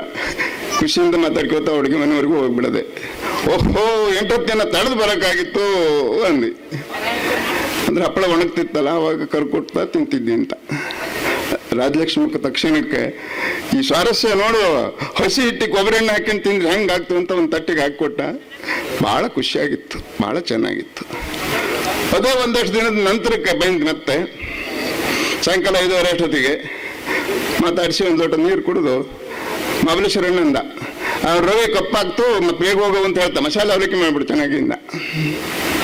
ಆನಂದಿ ಮಸಾಲೆ ಅವಲಕ್ಕಿ ಮಾಡು, ಅಡ್ಡಿಲ್ಲ. ಹೋದ ಸರ್ತಿ ಬಂದವಾಗ ಎಳ್ಕಾಳು ಬೀಸ್ಕೊದ್ದು ಈರುಳ್ಳಿ ಅದನ್ನೂ ಮಾಡು, ರಾತ್ರಿ ಉಳ್ಕೊಂಡು ಬೆಳಗ್ಗೆ ಓಪ ಮಾಡ್ಕೊಂಡೆ ಅಂತ ಮಾಡ್ಲಿ ಹಿಂದೆ. ಅಯ್ಯೋ ಮಹಾರಾಯ, ಅಪ್ಪಯ್ಯ ಅಮ್ಮ ಮಾಡಿ ಇಟ್ಟಿದ್ದು ಹಾಸಿಗೆ ಹಿಂಗೆ ಮಂಚದ ಮೇಲೆ ಪೇರ್ಸಿಟ್ಟಿದ್ದು. ಇಷ್ಟೊಳಗೆ ಹಂಗೆಲ್ಲ ಉಳಿಯೋಕೆ ಯಾರು ಬರೋದಿಲ್ಲ. ಬಾ ಉಳ್ಕಾತ ಮಸಾಲೆ ಅವಲಕ್ಕಿಯೂ ಸಿಕ್ಚು, ರಾತ್ರಿ ಎಳ್ಕಾಳು ಬೀಸ್ಕೊಚ್ಚು. ಅವನ ಮಗನ ಮದುವೆ ಸಂದರ್ಭ, ಏನು ಖುಷಿ, ಏನು ಸಂಭ್ರಮ. ಡೊಳ್ಳಿನ ಮೆರವಣಿಗೆ ಐತನಿಗೆ. ಮಹಾಬಲೇಶ್ವರಣ್ಣನ ಕೆಟ್ಟನೋ ಬೀಗ ಕೆಟ್ಟನೋ, ಇಲ್ಲಿವರೆಗೆ ಯಾರು ಹೇಳಿದಿಲ್ಲ. ಬೀಗ ಕೆಟ್ಟ ಅವತ್ತು. ರಾಮ ಒಂದ್ ಕಡೆಗೆ ಡೋಲ್ ಕಟ್ಕೊಂಡು ಹೊಡಿತಾ, ವೆಂಕಟೇಶ್ವರನ್ ಒಂದ್ ಕಡೆಗೆ ಹೊಡಿತಾ, ಸಿಳ್ಳು ಹಾಕ್ತಾ ಕುಣಿತಾ, ಬೀಗ ಕೆಟ್ಟನೋ. ಹೌದು, ಬೀಗ ಕೆಟ್ಟ ಅವತ್ತು. ಬಹುಶಃ ಅಂತ ಸನ್ನಿವೇಶ ಬಹಳ ನೆನಪು, ಸಂತೋಷ ತಂದ್ಕೊಡ ಅಂತದ್ದು. ರಾಮ ಮನೆಗೆ ಬಂದ್ರಂತೂ ನನಗಾಗಿ ಏನೂ ಮಾಡೋದು ಬೇಡ, ಇದ್ದಿದ್ದೇನೋ ಅದಕ್ಕೆ ಒಂಚೂರು ತುಪ್ಪ ಕೊಟ್ಟರು ಸಾಕು ಅಂತ ಹೇಳ್ತಿದ್ದಿ. ಹೌದು, ತೊಡೆದೇವೆ. ಯಾವಾಗ ಬಂದ್ರು ಒಂದು ತೊಡೆದೇವು, ಅದು ಕಾಯಮ್ಮು. ಏನೂ ಮಾಡೋದು ಬೇಡ, ಇದ್ದಿದ್ದನ್ನ ತುಪ್ಪ ಕೊಟ್ಬಿಟ್ರೆ ಸಾಕು ಅಂತ. ಬಹುಶಃ ಇದು ನರರಣ್ಣನ ಸಾಹಿತ್ಯಿಕ ಬದುಕಿನ ಒಂದು ನೆನಪನ್ನ ಹೇಳಲೇಬೇಕು. ಸುಬ್ಬಣ್ಣ ಧಾರವಾಡದಲ್ಲಿದ್ದ, ಅದ್ರ ಜೊತೆಗಿದ್ನಲ್ಲ. ಸುಬ್ಬಣ್ಣ ಮಾವ PG ಮಂಜಪ್ಪನವರ ಪುರಪ್ಪನ ಪ್ರೀತಿಯಿಂದ ಅವರೆಲ್ಲ ಸಣ್ಣಪ್ಪ ಅಂತ ಕರೆಯುವರು. ಅವತ್ತಿನ ಕಾಲ ಯಾವುದೇ ಮೊಬೈಲ್ ಇಲ್ಲ, ವಿಳಾಸ ಇತ್ಯಾದಿ ವಿವರಗಳೆಲ್ಲ ಅಲ್ಲೆಲ್ಲ ಸಿಕ್ಕೋದಿಲ್ಲ.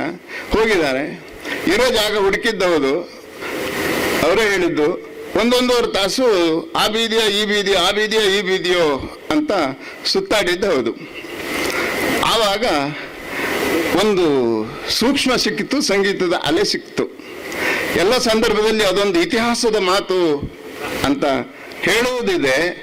ಆದರೆ ನರರಣ್ಣನ ಬಾಯಲ್ಲಿ ಅವತ್ತು ಬಂದಿದ್ದು ಇತಿಹಾಸದಲ್ಲಿ ಆಗಿ ಹೋಗಿದ್ದಲ್ಲ, ವರ್ತಮಾನ ಹೌದು. ದೇವ್ರ ಕೃಪೆ ತೋರಿದ್ರೆ ಮುಂದೂ ಹೌದು. ಅದೇನು ಅಂದ್ರೆ, ಬೊಂಬೆಯಾಟ ಬಯ್ಯ ಬ್ರಹ್ಮಾಂಡವೇ ಆ ದೇವನಾಡುವ ಬೊಂಬೆಯಾಟ ಬಯ್ಯ. ಈ ಧ್ವನಿ ಮಂಜಪ್ಪನವ್ರಿಗೆ ಸಿಕ್ತು. ಓಹೋ, ಸುಬ್ಬಣ್ಣ ಇಲ್ಲೇ ಇದ್ದ ಅಂತ ಲೆಕ್ಕ ಹಾಕಿ 1.5 ತಾಸು ಸುತ್ತರಿದ ಬೀದಿಯಲ್ಲಿ ಹುಡುಕೊಂಡು ಬಂದ. ಅದು ನರರಣ್ಣನ ಬೊಂಬೆ ಆಟ. ಕಟ್ಟಿನ ಕಡೆಗೆ ಯಾವಾಗ ಬಂದ್ರು ಒಂದ್ ಸರ್ತಿ ಬೊಂಬೆ ಆಟ ಹೇಳ. ಕಾನ್ಗೋಡ್ ಅಕ್ಕ ಕೇಳಿದ್ದವ್ರು, ಮನೆಗೆ ಬಂದಿದ್ದ ನರರಣ್ಣ, ಕಾಮಕ ಕಾರ್ಯಕ್ರಮ ಇತ್ತು. ಬೊಂಬೆ ಆಟ ಹೇಳಿದ್ ನಾನು, ಬೊಂಬೆ ಆಟ ಹೇಳಿದ್ ನಾನು, ಹೇಳ್ದ ವೆಂಕಟೇಶ್ ಅಣ್ಣಂಗೂ ಆ ಒತ್ತಡ ಇತ್ತು. ಕಠಿಣಕೆರೆಗೆ ಬಂದವಾಗ ಆಡಿಸಿದಳ ಯಶೋದೆ ಹೇಳಲೇಬೇಕು. ಅಪ್ಪ ಇದ್ದಾವಾಗಂತೂ 4 ಕಂಬ ಇದೆ ಅಂಕಣದಾಗ ಕಟ್ಟಿ ಹಾಕ್ಬಿಡ್ತಾನೆ, ಹೆಂಗೆ ಹೋಗ್ತೀನಿ ಮುಂದೆ ಹೇಳು. ಕಠಿಣಕೆರೆಗೆ ಹೋದ ಅಂದ್ರೆ ಹಾಡು ಹೇಳಲೇಬೇಕು. ಒಂದು ಆಡಿಸಿದಳ ಯಶೋ ಅದನ್ನ ಹೇಳಲೇಬೇಕು. ಅವಂತೂ ಬೊಂಬೆ ಆಟ. ಇವತ್ತು ಬೊಂಬೆ ಆಟದ ನಾವು ನೀವುಗಳೆಲ್ಲ ಹಾಡಿನ ಮೂಲಕ ಒಳ್ಳೆಯದನ್ನು ಸ್ಮರಿಸ್ಕೊಳ್ತಾ ನಮ್ಮ ಬದುಕನ್ನು ಹಸನು ಮಾಡಿಕೊಳ್ಬೇಕಾಗಿದೆ. ಇಡೀ ಕುಟುಂಬ ನನಗೆ ಅನ್ನಿಸ್ತದೆ ಒಂದೊಂದು ಸರ್ತಿ ತಮಾಷೆಯಾಗಿ, ವೆಂಕಪ್ಪ ಚಿಕ್ಕಯ್ಯ ಸಣ್ಣದೊಂದು ಜುಟ್ಟಿತ್ತು, ಅದು ಏನೋ ಎಂತ ಕೈ ಹಿಂಗೆ ಅಂದಿದ್ದ, ಅದು ಮೇಲ್ಗಡೆಗೆ ಬಂದು ಜುಟ್ಟು ನಿಂತ್ಕೊಳ್ತಿತ್ತು. ಅವನ ಸ್ಟೈಲ್ ಏನೋ ಅದು. ಆದರೆ ನಮ್ಮ ತಂದೆ ಮಹಾಬಲಯ್ಯನವ್ರದ್ದು ಹಂಗಿಲ್ಲ, ಅದಕ್ಕೆ ರಿವರ್ಸು. ಕೈ ಹಿಂಗೆ ಹೊಂಟು ಹಿಂಗೆ ಹೋಗಿ ಹಿಂಗೆ ಬಂದು ಹಿಂಗೆ ಒಂದು ಪಂಚೆಗೆ ಒರೆಸ್ಕೊಂಡ್ಬಿಟ್ರೆ ಅದು ಮುಗೀತು. ಅದು ಅವ್ರ ಸ್ಟೈಲು. ಅದನ್ನು ನಾನು ತಮಾಷೆಗೆ ಗೌಟಿ ಶೈಲಿ ಅಂತ ಹೇಳ್ತಿದ್ದೆ. ಇಲ್ಲಿಯೂ ಬನ್ನಿ ಬಾರ, ಬರ್ಬೇಕು. ರಾಮಾಯಣ ಇರಲಿ, ವೆಂಕಟೇಶ್ ಇರಲಿ, ಮಹಾಬಲೇಶ್ವರಣ್ಣ ಇರಲಿ, ಗೌಟಿ ಖುಷಿ. ಅದು ಸಹಜತೆ, ಅದು ಸರಳತೆ, ಅದು ಶ್ರೀಮಂತಿಕೆ, ಅದೇ ಮನಸ್ಸು. ಉಳಿದಿದ್ದು ಯಾವುದು ಆಸ್ತಿಯಲ್ಲಿ ಶ್ರೀಮಂತರೇ ಓಹೋ ಲೆಕ್ಕಕ್ಕಿಲ್ಲ, ಜಮಕ್ಕಿಲ್ಲ, ಚಪ್ಪೆ. ಆದರೆ ಬದುಕಿನ ಸಂಭ್ರಮಕ್ಕೆ, ಸಂತೋಷಕ್ಕೆ, ಶ್ರದ್ಧೆಗೆ, ಭಕ್ತಿಗೆ, ಗೌರವಕ್ಕೆ, ಕರುಣೆಗೆ, ಪ್ರೀತಿಗೆ ಅದಕ್ಕೆ ಯಾವ ಗಡಿ ಮಿತಿಗಳು ಇಲ್ಲ. ಆ ಎಲ್ಲ ಈ ಮನೆಯಲ್ಲಿ ಇದೆ. ವೆಂಕಪ್ಪ ಪಾರ್ವತಮ್ಮ ಪ್ರತಿಷ್ಠಾನ ಈ ಜಾಗದಲ್ಲಿ ಹೆಜ್ಜೆಯಲ್ಲಿ ಈ ಮಳೆ ಜಾಸ್ತಿ ಆದರೆ ಜಲ ಒಡೆದಂಗೆ ಸಂಗೀತದ ನಾದ ಇಲ್ಲೆಲ್ಲ ಹೊರಡ್ತಾ. ನಮ್ಮ ತಂದೆ ಹೇಳ್ತಿದ್ರು, ಯಾಕೆಂತಂದ್ರೆ 4 ಹೆಣ್ಮಕ್ಳ ಮೊಮ್ಮಕ್ಕಳೆಲ್ಲ ರಜದಲ್ಲಿ ಬಂದ್ಬಿಡ್ತಿದ್ರು. ಗುದ್ದಾಟ, ಶೇಂಗಾ, ಗೆಣಸಿನಗಡ್ಡೆ, ಇಬ್ಬಟ್ಲಣ್ಣು ಎಲ್ಲ ಒಂದೇ ಸತಿ ಬರೋದಲ್ಲ, ಅದ್ರೊಳಗೆ ಗುದ್ದಾಟ, ಹೊಡೆದಾಟ. ಹುಟ್ಟಿದ ಹುಳ ಅಲ್ಲ ಗುದ್ದಾಡ್ತಲೋ ಅಂತಿದ್ದ. ಕೆರೆಗೊಬ್ಬದಾಗ ಹಂಗಲ್ಲ, ಹುಟ್ಟಿದ ಹುಳ ಎಲ್ಲ ಹಾಡ್ತಾ. ಅದೇ ವ್ಯತ್ಯಾಸ. ಹಂಗಿದ್ರು ಬದುಕಿನಲ್ಲಿ ಎಲ್ಲರ ಜೊತೆಯಲ್ಲಿ ಇದ್ದು ವೆಂಕಪ್ಪಣ್ಣಿದ್ನೋ ಮಾರಾಯ.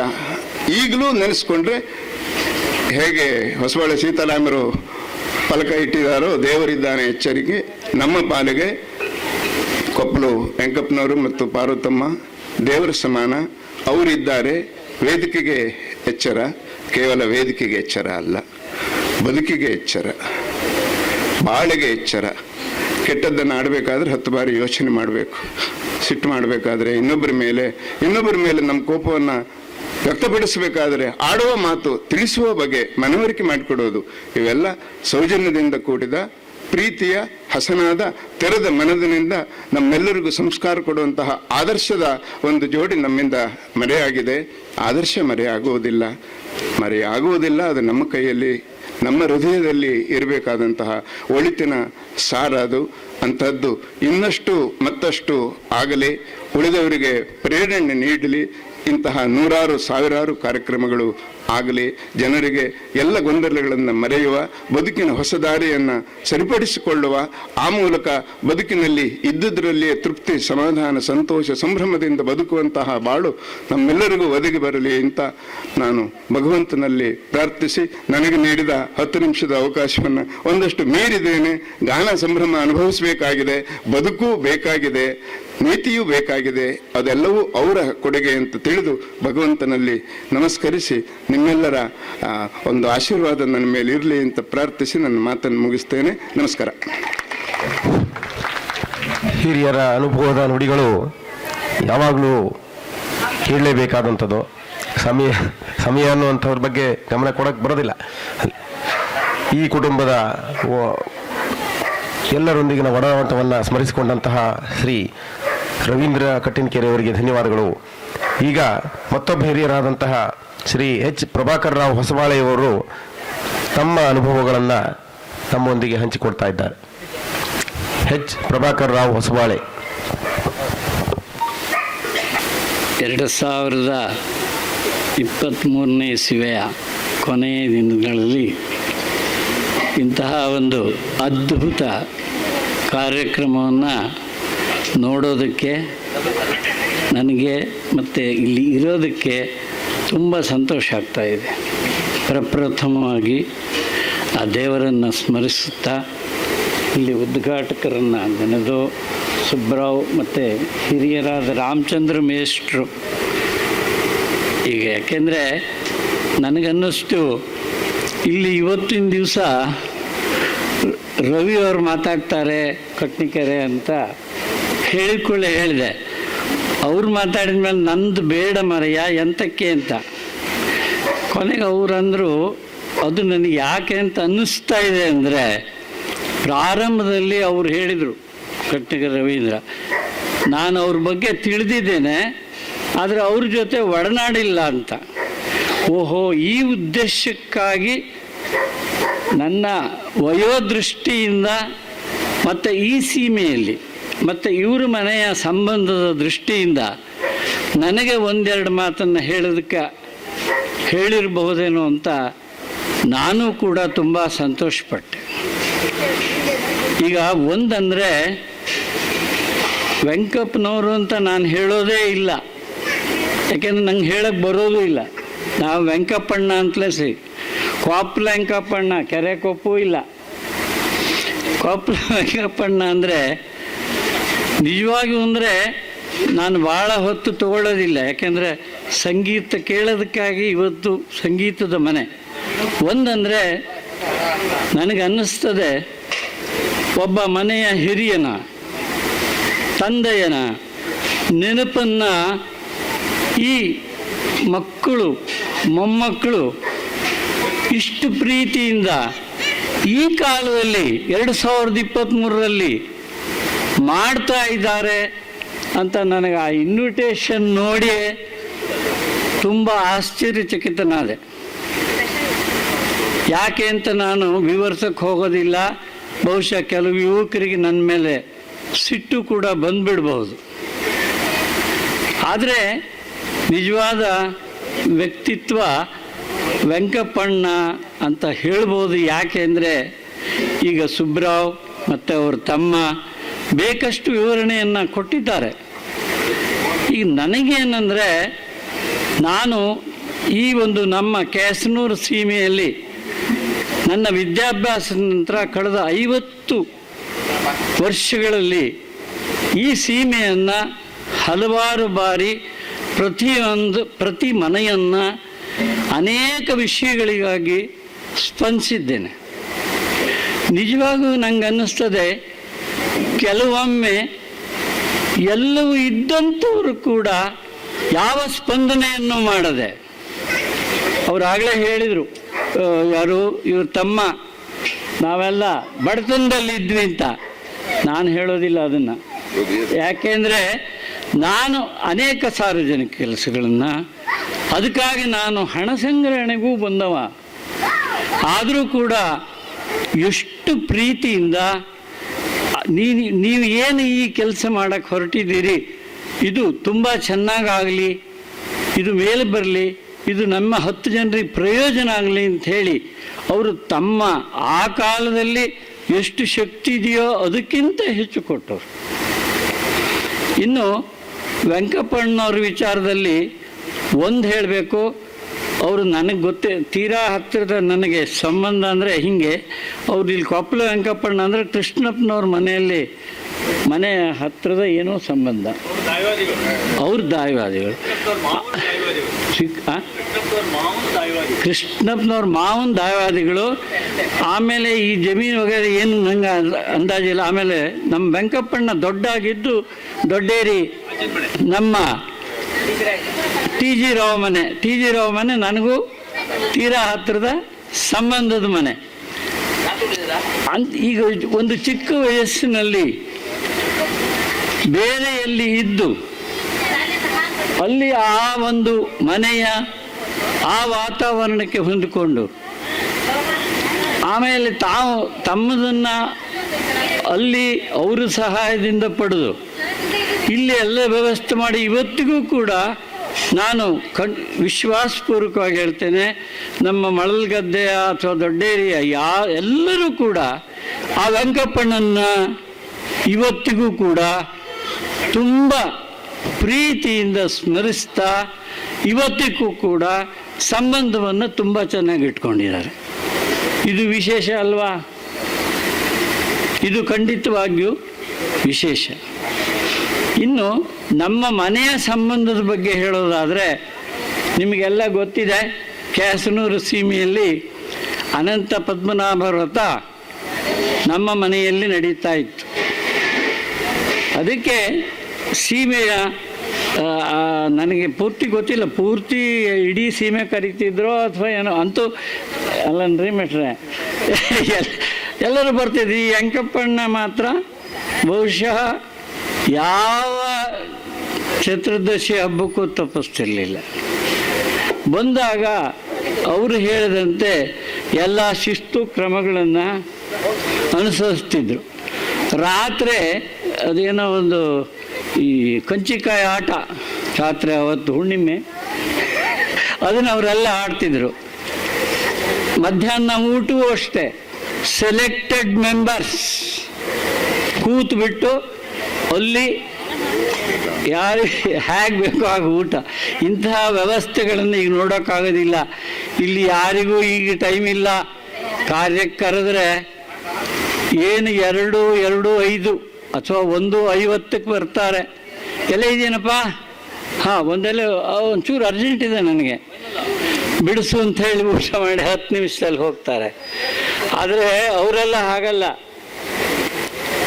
ಒಂದು ಸಂಭ್ರಮ ಇರುವಂತಹ ಮನೆಗೆ ತಾವು ಸಂಭ್ರಮಿಸಿ ಬಂದು ಅಲ್ಲಿಯ ಆಗು ಹೋಗುಗಳನ್ನು ನೋಡಿ ಸಂತೋಷಪಟ್ಟು ಹೋಗುವಂತಹ ಜನ. ಇಂಥವ್ರನ್ನ ನಾವು ಎಲ್ಲಿಂದ ತರೋಣ? ಆದ್ದರಿಂದ ವೆಂಕಪ್ಪನವರಿಗೆ ನಾವು ಎಲ್ಲ ಥರದ ಗೌರವಗಳನ್ನು ಕೂಡ ಕೊಡಲೇಬೇಕು. ಈಗ ಮಕ್ಕಳುಗಳು ಎಲ್ಲ ಕೊಟ್ಟಿದ್ದಾರೆ ಅಂದರೆ ಇದು ತುಂಬ ಅಪೂರ್ವವಾದ್ದು. ಎಲ್ಲರೂ ಕೂಡ ಇದನ್ನು ಅನುಸರಿಸುವಂತಹ ಕ್ರಮ ಮಾಡಿದರೆ ತುಂಬ ಒಳ್ಳೆಯದು. ಯಾಕೆ ಒಂದು ಹೇಳ್ತೇನೆ, the genetic factor effects all. ಈಗಾಗಲೇ ಹೇಳಿದ್ರು ಅವರು, ಇಡೀ ಮನೆಯ ಕುಟುಂಬ ಸಂಗೀತದ ಒಂದು ಮುದ್ದೆ ಆಗಿದೆ ಅಂತ. ಯಾಕೆ ಬಂತು, ಹೇಗೆ ಬಂತು? Because of jeans. ಇದು ಸತ್ಯವೇ. ಆದ್ದರಿಂದ ಆ ಗೌರವ ಕೂಡ ಸಲ್ಲಲೇಬೇಕು ಅವರಿಗೆ. ಈಗ ಇಲ್ಲಿ ನನಗನ್ನಿಸ್ತು, ವಿಶ್ವಾಸ ಯಾರು, ಹೌದು, ನೇಗಿಲವಾಣಿ. ನಾನು ಒಂದು ತೀರಾ ಹುಡುಗಾಗಿದ್ದ ಇವತ್ತೇ ಕಂಡಿದ್ದು, ನನಗೆ ತುಂಬ ಅಭಿಮಾನ ಅಂತ ಅನ್ನಿಸ್ತು. ಈಗ ಇಷ್ಟು ಮೇಲೆ ಬರ್ತಾರೆ ಅಂತ ಹೇಳಿದರೆ ಇದಕ್ಕೆ ಹೆಮ್ಮೆ ಪಡೋದು ಬೇಡವಾ? ಆದ್ದರಿಂದ ವೆಂಕಪ್ಪನವ್ರ ಬಗ್ಗೆ ನಾನು ಭಾಳ ಟೈಮ್ ತಗೊಳ್ಳೋದಿಲ್ಲ. ನನಗೆ ಸ್ವಲ್ಪ ಈ ಟೈಮನ್ನು ಹಿಡಿದು ಮಾತಾಡೋದು ಕಷ್ಟ ಆಗ್ತಾ ಇದೆ ಅಷ್ಟೇ. ಈಗ ಅವ್ರ ಬಗ್ಗೆ ಇಷ್ಟನ್ನು ನಾನು ಹೇಳ್ತೇನೆ. ಆದರೆ ಒಂದು ವಿಚಾರ ನಾನು ಕೇಳಿದ್ದೆ, ಅವರ ಕ್ರಮ ಹೇಗಿತ್ತಂದರೆ, ಅವರ ಮರಣಕಾಲದಲ್ಲಿ ನನಗೆ ಗೊತ್ತಿಲ್ಲ, ಅದು ಇದ್ರೂ ನಾನು ಕೇಳಿದ್ದು, ನರಹರಿ ಅವರು ಹೇಳಬೇಕು. ಅದು ಯಾರೋ ಅವತ್ತು ಬೆಳಿಗ್ಗೆನೋ ಅಥವಾ ಹಿಂದಿನ ದಿವಸ 1,000-2,000 ರೂಪಾಯಿಗಳನ್ನು ತಂದು ಕೊಟ್ಟಿದ್ದಾರೆ. 10,000 ಯಾರೋ ಕೊಟ್ಟಿದ್ದಾರೆ. ಅದು ಇವ್ರ ಮನೆ ದುಡ್ಡು ಅಲ್ಲ, ಅದು ಯಾರೋ ರೈತರದ್ದು ಅಂತ ಕೇಳಿದ್ದೇನೆ. ಅವರು ಹೋಗೋ ಹೊತ್ತಿನಲ್ಲಿ, ತಮ್ಮ ಬೀರೂರಲ್ಲಿ ಇಂಥ ಕಡೆಗೆ 10,000 ಇದೆ, ಅದು ನಿಮ್ಮದು ಅಲ್ಲ, ಇಂಥವ್ರಿಗೆ ಮುಟ್ಟಿಸ್ಬೇಕು ಅಂತ ಹೇಳಿ ಹೋಗಿದ್ದಾರೆ ಅಂತ ಕೇಳಿದ್ದೇನೆ. ಅದು ಸತ್ಯ ಖಂಡಿತ ಇರಬೇಕು. ಹಾಂ, ಇದು ನಾನು ಹೇಳೋದು ಇವತ್ತು ಹೇಗಿದೆ ಅಂದರೆ, ಆ ಪ್ಯಾಕೆಟನ್ನು ನೀನು ಅಲ್ಲ ಇದಾಯ್ತು, ಅದ್ರ ಸುದ್ದಿ ಎತ್ತಬೇಡ ಅಂತ ಹೇಳೋ ಕಾಲದಲ್ಲಿ ಇಂತಹ ಜನಗಳಿದ್ದಾರೆ ಅಂದರೆ ನಾವು ಎಷ್ಟು ಪುಣ್ಯವಂತರು.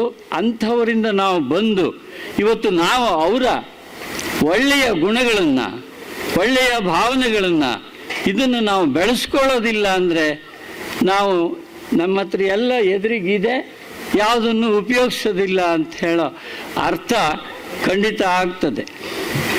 ನಾನು ಇಷ್ಟನ್ನು ಹೇಳ್ತಾ, ಮತ್ತು ಈ ವೆಂಕಪ್ಪನವರ ಜೊತೆಗೆ ನಾನು ನನ್ನ ಈ ಒಂದು 50 ವರ್ಷದ ಅನುಭವದಲ್ಲಿ ನಮ್ಮ ಸೀಮೆಯಲ್ಲಿ ಕೆಲವರನ್ನು ನಮ್ಮ ಕಟ್ನಿಕೆರೆ ಮಾವಲೇನವರು ಕೂಡ ಒಬ್ಬರು. ಅವರು ನನ್ನ ಪಕ್ಕದ ಮನೆ ಬಂದ್ಕೋಬೋದು ಮಾಮಲಣ್ಣ, ಅವರು ಒಬ್ಬರು. ಅವ್ರ ಮನೆಗೆ ಬರ್ತಿದ್ರು. ಅವರು ಅಷ್ಟೇ ಬಂದ್ರನ, ಏ ಹೆಗಡೆ ಏನು ಮಾಡ್ತೀಯ, ಎಲ್ಲಿವರೆಗೆ? ಅಡುಗೆ ಮನೆಯವರಿಗೆ, ಜಗಲಿಗಲ್ಲ. ಅಂದರೆ ಈ ನಮ್ಮ ಸೀಮೆಯಲ್ಲಿ ಇಂತಹ, ನಾನಿನ್ನು ಪಟ್ಟಿ ಮಾಡ್ತಾ ಹೋದರೆ ಉದ್ದ ಆಗುತ್ತೆ, ಒಂದು 10-20 ಜನ ಇದ್ದಾರೆ. ಅವರೆಲ್ಲ ಏನಂದರೆ ಬಂಗಾರದ 24 ಕ್ಯಾರೆಟ್ಸ್, ನಾವೆಲ್ಲ 22 ಕ್ಯಾರೆಟ್ಸ್. ನಮ್ಮ ಹತ್ರ ಒಂದು ಸ್ವಲ್ಪ ತಾಮ್ರ ಇದೆ. ಎಷ್ಟು ನಾನು ಮಾತಾಡಿದರೂ ನನ್ನೊಳಗೂ ತಾಮ್ರ ಇದೆ. ಆದರೆ ನಾನು ಹೇಳಿದಂತಹ ವ್ಯಕ್ತಿಗಳಲ್ಲಿ ಇರೋದು ಪೂರ್ತಿ 24 ಕ್ಯಾರೆಟ್ಸ್. ನೀವು ಅವರಲ್ಲಿ ಯಾವ ಕಲ್ಮಶವೂ ಇಲ್ಲ, ಯಾವ ಕಲ್ಮಶವೂ ಇಲ್ಲ. ನಾನು ಒಂದು ಸಂದರ್ಭ, ನಾನು ಇಲ್ಲಿ, ಇದು ಅಪ್ರಸ್ತುತ, ಅಂದರೆ ಇಲ್ಲಿ ಅಗತ್ಯ ಖಂಡಿತ ಇಲ್ಲ, ಆದರೆ ನನ್ನ ಮನಸ್ಸು ಹಿಂಗೆ ಹೇಳ್ತಾರೆ, ಇಂತಹ ಭಾವನೆಯುಳ್ಳ ಒಬ್ಬ ವ್ಯಕ್ತಿಯ ಮೊಬಲಗನ್ನು ನಾನು ಅಡಿಕೆ ಪರಿಷ್ಕರಣೆ ಮತ್ತು ಮಾರಾಟ ಸಹಕಾರ ಸಂಘದಲ್ಲಿ ಇಟ್ಟಿದ್ದೆ. ಅವರು ತುಂಬ ಬಡವರಾಗಿದ್ದರು. ನಾನು ಇಡಿಸಿ ಅಲ್ಲಿ ನಾವು ಮ್ಯಾಕ್ಸಿಮಮ್ ಬಡ್ಡಿ ಕೊಡ್ತಾ ಇದ್ವಿ, 13%. ನನಗೆ ಇನ್ನೇನಿಲ್ಲ, ಅವ್ರಿಗೆ ಬಡ್ಡಿ ಸಿಗಲಿ ಅಂತ ಒಂದು ಆಸೆ. ಕೊಡಿಸ್ತಾ ಇಟ್ಟಿದ್ದೆ, ಬಡ್ಡಿಯೂ ಕೂಡ ಪ್ರತಿ ವರ್ಷ ತಲುಪಿಸ್ತಿದ್ದೆ. ಆದರೆ ನಿಮಗೆಲ್ಲ ಗೊತ್ತಿದೆ, ಗಲಾಟೆ ಆಯಿತು. ಆಗ ನಮ್ಮನ್ನು ಈ ಸೀಮೆಯಲ್ಲಿ ಪಾಪ ಯಾರೂ ಕೂಡ ನಾವು ತಿಂದಿದ್ದೇವೆ ಅಂತ ನಾನಾಗಲಿ, ನಮ್ಮ ನಾಣಕಕ್ಕ, ನಮ್ಮ ಏನು ನಾವಿಲ್ಲಿ ಕೆಲಸ ಮಾಡಿದ್ದೇವೆ, ಯಾರ ಬಗ್ಗೆಯೂ ಏನನ್ನೂ ತಕರಾರು ಹೇಳಿ, ಗೋಪಾಲ್ ಮಾವ, ಮುಟ್ಟುಗುಪ್ಪ, ಯಾರ ಬಗ್ಗೆಯೂ ಏನು ಹೇಳಿಲ್ಲ ನನಗೆ. ಆಮೇಲೆ ಕೆಲವರು ಇಲ್ಲ ಎಲ್ಲ ತಿಂದ್ಬಿಟ್ಟಿದ್ದಾರೆ ಅಂದಾಗ ನಮಗೆ ಸಪೋರ್ಟ್ ಮಾಡಿದಂತಹ ಜನರನ್ನು ನಾನು ಮರಿಬಾರ್ದು. ನಾನು ಹೇಳ್ತೇನೆ, ಈ ಮಾವಲಣ್ಣ, ವೆಂಕಪ್ಪಣ್ಣ, ಕಟ್ನಿಕೆರೆ ಮಾವಲಿನವರು ಇಂಥ ಕೆಟಗರಿಯವರ ದುಡ್ಡು ನಾನು ಇಡಿಸಿದ್ರಿಂದ ಅವರು ಒಂದು ದಿವಸ ನಮ್ಮ ಮನೆಗೆ ಬಂದು ನಮ್ಮ ಒಳಜಗಲಿಯಲ್ಲಿ ಹೇಳಿದರು, ಪ್ರಭಾಕರ ನೀನು ಒಳ್ಳೆ ದೃಷ್ಟಿಯಿಂದ ಇಳಿಸಿದೀಯ ದುಡ್ಡು, ನಂದು ಅದಷ್ಟು ದುಡ್ಡು ಹೋದ್ರಡ್ಡಿಲ್ಲ, ನೀನು ಮನಸ್ಸಿಗೆ ಬೇಜಾರು ಮಾಡ್ಕೋಬೇಡ, ನನ್ನ ದುಡ್ಡು ಹೋದ್ರೂ ಪರವಾಗಿಲ್ಲ, ನೀನು ಮಾನಸಿಕವಾಗಿ ನೀನು ಅಧೈರ್ಯ ಪಡಬೇಡ ಅಂತ ಹೇಳಿ ತುಂಬ ಧೈರ್ಯ ತುಂಬಿದವರಲ್ಲಿ ಇಂಥವ್ರು. ನಾನು ಹೇಳೋದು ಇದು ದೊಡ್ಡದು ಅಥವಾ ಬೇರೆ ದೊಡ್ಡದು. ಆಗ ಕೊನೆಗೆ ಆ ಹಂತದಲ್ಲಿ ಏನಾಯ್ತಂದರೆ, ಅವ್ರಿಗೆ ಮನೆಯೂ ಇರಲಿಲ್ಲ, ಪಾಪ ಸೋಗೆ ಮನೆ. ಅವರ ಅಂತಿಮ ಕೆಲವೇ ವರ್ಷಗಳಿತ್ತು, ಒಂದು ಮನೆ ಕಟ್ಟಿಸ್ಬೇಕು ಅಂತ ಅವ್ರಿಗೆ ಬಂತು. ಆಗ ಹಣ ಬೇಕು, ಆಗ ಈ ಗಲಾಟೆ ಆಗಿದೆ. ಆಗ ನಾನು ಅವತ್ತು ನಮ್ಮನೆಗೆ ಬಂದು ಹೇಳಿದ್ದೆ, ನಿನ್ನ ಒಂದು ಹಣಕ್ಕೆ ನನ್ನ ವೈಯಕ್ತಿಕ ಜವಾಬ್ದಾರಿ, ಆದರೆ ಇದನ್ನು ರಸ್ತೆ ಮೇಲೆ ನಾನು ಹೇಳೋದಿಲ್ಲ, ಯಾಕೆಂದರೆ ಕೊಡೋ ಶಕ್ತಿ ನನ್ನ ಹತ್ರ ಇಲ್ಲ. ನಿನ್ನ ಹಣ ನಾನು ನಡೆಸಿದ್ದು, ನಿನಗೆ ಕೊಡ್ತೇನೆ. ಅದು ಹೇಗೆ? ಆಮೇಲೆ ಅವರು ಮನೆ ಕಟ್ಟಿಸೋ ಸಂದರ್ಭದಲ್ಲಿ ಹಣ ಬೇಕಾದಾಗ ನಾನು ಅವತ್ತು ಗಲಾಟೆ ಆದರೂ ಕೂಡ ಅಲ್ಲಿಯ ಸೂಪರ್ವೈಸರ್ ಹತ್ರ, ಯಾರನ್ನ ಸರ್ಕಾರದ ನೇಮಕ ಮಾಡಿದ್ದಾರೋ ಅವ್ರ ಹತ್ರ ಅವರ ಪೂರ್ಣ ಮೊಬಲ್ಗನ್ನು ಬಡ್ಡಿ ಸಹಿತ ತಂದು ಅವ್ರ ಮನೆಗೆ ತಂದು ಕೊಟ್ಟಿದ್ದೇನೆ. ಈ ಹೆಮ್ಮೆ ನನಗಿದೆ. ಅಂದರೆ ಇಂತಹ ಒಳ್ಳೆಯ ಜನ ನಮ್ಮ ಸೀಮೆಯಲ್ಲಿ ಇದ್ದಾರೆ. ಇಂಥವ್ರನ್ನೆಲ್ಲ ನಾವು ನೆನೆಸೋಣ, ಮತ್ತು ಅವರ ಪೂರ್ಣ ಮಾರ್ಗದರ್ಶನವನ್ನು ತಗೊಂಡು ಅವರ ಎಲ್ಲ ಒಳ್ಳೆಯ ತನಗಳನ್ನು ನಾವು ಹೀರಿ ನಮ್ಮ ಬಾಳನ್ನು ಕೂಡ ಅತ್ಯುತ್ತಮಗೊಳಿಸೋಣ ಅಂತ ಹೇಳ್ತಾ, ನನಗೆ ಇಲ್ಲಿ ಅವಕಾಶ ಕೊಟ್ಟಿದ್ದಕ್ಕೆ ತುಂಬ ಧನ್ಯವಾದಗಳನ್ನು ಸಲ್ಲಿಸ್ತಾ, ಸ್ವಲ್ಪ ವೇಳೆ ಹೆಚ್ಚು ತಗೊಂಡೆ ಅಂತ ನನ್ನ ಮನಸ್ಸು ಹೇಳ್ತಾ ಇದೆ, ಆದರೆ ನನ್ನ ಒಳಗೆ ಸಮಾಧಾನ ಆಗಿದೆ. ಇಷ್ಟನ್ನು ಹೇಳಿ ನನ್ನ ಎರಡು ಮಾತು ಮುಗಿಸ್ತೇನೆ.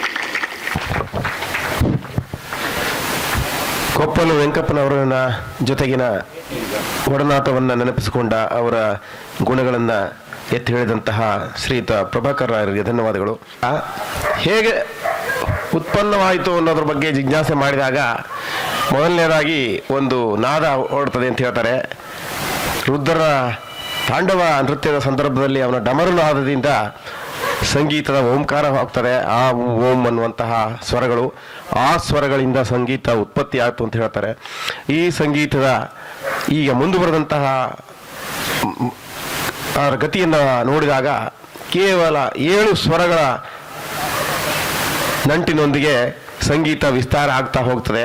ಅದರ ಬಗ್ಗೆ ಮುಂದೆ ಮಾತನಾಡೋಣ. ಈಗ ಸಭಾ ಕಾರ್ಯಕ್ರಮದ ಅಂತಿಮ ಘಟ್ಟ ವಂದನಾರ್ಪಣೆ. ಈ ಮನೆಯ ಮಗನಾದಂತಹ ಶ್ರೀ ಮಹಾಬಲೇಶ್ವರ KV ಅವರಿಂದ. ವೇದಿಕೆಯಲ್ಲಿ ಉಪಸ್ಥಿತರಿರುವಂತಹ ಉದ್ಘಾಟಕರಿಗೆ ಮತ್ತು ಅತಿಥಿಗಳಿಗೆ, ಸನ್ಮಾನಿತರಿಗೆ ಅಭಿನಂದನಾ ಹೇಳುವಂಥ ಸಂದರ್ಭ ಇದು. ನಮ್ಮ ಕುಟುಂಬದ ಎಲ್ಲ ಸದಸ್ಯರಿಗೂ ಇದೊಂದು ಅವಿಸ್ಮರಣೀಯ ದಿನ. ಯಾಕೆಂದರೆ ನಮ್ಮ ತಂದೆಯವರು ಹೋಗಿ 45 ವರ್ಷದ ನಂತರ ನಾವೊಂದು ಈ ಕಾರ್ಯಕ್ರಮವನ್ನು ಹಮ್ಮಿಕೊಂಡಂಗಾಗಿದೆ. ಇದು ನಮ್ಮಕ್ಕಿಂತ ನಮ್ಮ ತಂದೆಯವರ ವ್ಯಕ್ತಿತ್ವ ಹೆಂಗಿತ್ತು ಅನ್ನೋದಕ್ಕೆ ಒಂದು ಉದಾಹರಣೆ ಅಂದರೆ, ನಮ್ಮ ಮೊಮ್ಮಕ್ಕಳು ನಮ್ಮ ತಂದೆಯವರನ್ನು ಯಾರೂ ನೋಡೇ ಇಲ್ಲ.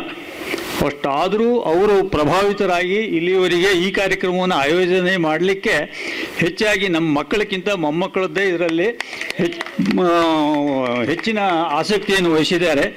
ಆದ್ದರಿಂದ ಅವರೆಲ್ಲರಿಗೂ ನಾವು ಮೊದಲೊಂದು ಹೃತ್ಪೂರ್ವಕವಾದ ಧನ್ಯವಾದಗಳನ್ನು ಹೇಳಬೇಕು. ಯಾರಿಗೆ? ನಮ್ಮ ಮಕ್ಕಳಿಗೆ. ಕಾರಣ ಏನು, ನಮಗೆ ಮಾಡೋಕ್ಕಾಗದಿದ್ದ ಕಾರ್ಯಕ್ರಮವನ್ನು ಇವರು ಮಾಡ್ತಾ ಇದ್ದಾರೆ. ನಾವೇ ಮಾಡಬೇಕಿತ್ತು, ನಮ್ಮ ಹತ್ರ ಸಾಧ್ಯ ಆಗದೇ ಇದ್ದನ್ನು ಈ ಮೊಮ್ಮಕ್ಕಳು ಮಾಡ್ತಾ ಇದ್ದಾರೆ. ಅಲ್ಲಿ ಆ ವಿಚಾರದಲ್ಲಿ ನಮ್ಮ ತಂದೆಯವರ ವ್ಯಕ್ತಿತ್ವದ ಪ್ರಭಾವ ಎಷ್ಟಾಗಿದೆ ನಮ್ಮ ಕುಟುಂಬದ ಮೇಲೆ. ನಮ್ಮ ಮೊಮ್ಮಕ್ಕಳಿಗೂ ಅವ್ರು ಯಾರು ನೋಡದೇ ಇದ್ದರೂ ಈಗ 45 ವರ್ಷದ ಆದ ಮೇಲೂ ಅವರು ತಮ್ಮ ಅಜ್ಜನ ಆದರ್ಶವನ್ನು ನೋಡಿ, ಅವರ ವ್ಯಕ್ತಿತ್ವವನ್ನು ನಾವು ಹೇಳಿದ್ದನ್ನೇ ಕೇಳಿ ಅವರಿಗೊಂದು ಈ ಸ್ಥಿತಿ ಅಂದರೆ ಇದನ್ನು ಕಾರ್ಯಕ್ರಮ ಮಾಡಬೇಕು, ಒಂದು ಪ್ರತಿಷ್ಠಾನ ಮಾಡಬೇಕು, ಇದು ನಮ್ಮ ಅಜ್ಜನ ಹೆಸರು ಶಾಶ್ವತವಾಗಿ ಉಳಿಬೇಕು ಅನ್ನುವ ಮನಸ್ಥಿತಿ ಅವರಿಗೆ ಬಂದಿದೆ ಅಂದರೆ ಅದೊಂದು ನಮಗೆ ಹೆಮ್ಮೆಯ ವಿಷಯ. ನಮ್ಮ ಇವತ್ತಿನ ಕಾರ್ಯಕ್ರಮಕ್ಕೆ ವಂದನಾರ್ಪಣೆ ಇದಕ್ಕೆ ಉದ್ಘಾಟಕರಾಗಿ ಶ್ರೀಯುತ TM ಸುಬ್ರಾವ್ ಅವರನ್ನು ಕರೆದಾಗ ಅವರು ಹೃತ್ಪೂರ್ವಕವಾಗಿ ಒಪ್ಪಿಕೊಂಡು ಈ ಕಾರ್ಯಕ್ರಮವನ್ನು ಯಶಸ್ವಿಯಾಗಿ ನಡೆಸಿಕೊಟ್ಟಿರ್ತಾರೆ. ಅವರಿಗೆ ನಮ್ಮ ಕುಟುಂಬದ ಪರವಾಗಿ ಹೃತ್ಪೂರ್ವಕವಾದಂತಹ ಧನ್ಯವಾದಗಳನ್ನು ಅರ್ಪಿಸ್ತಾ ಇದ್ದೇನೆ.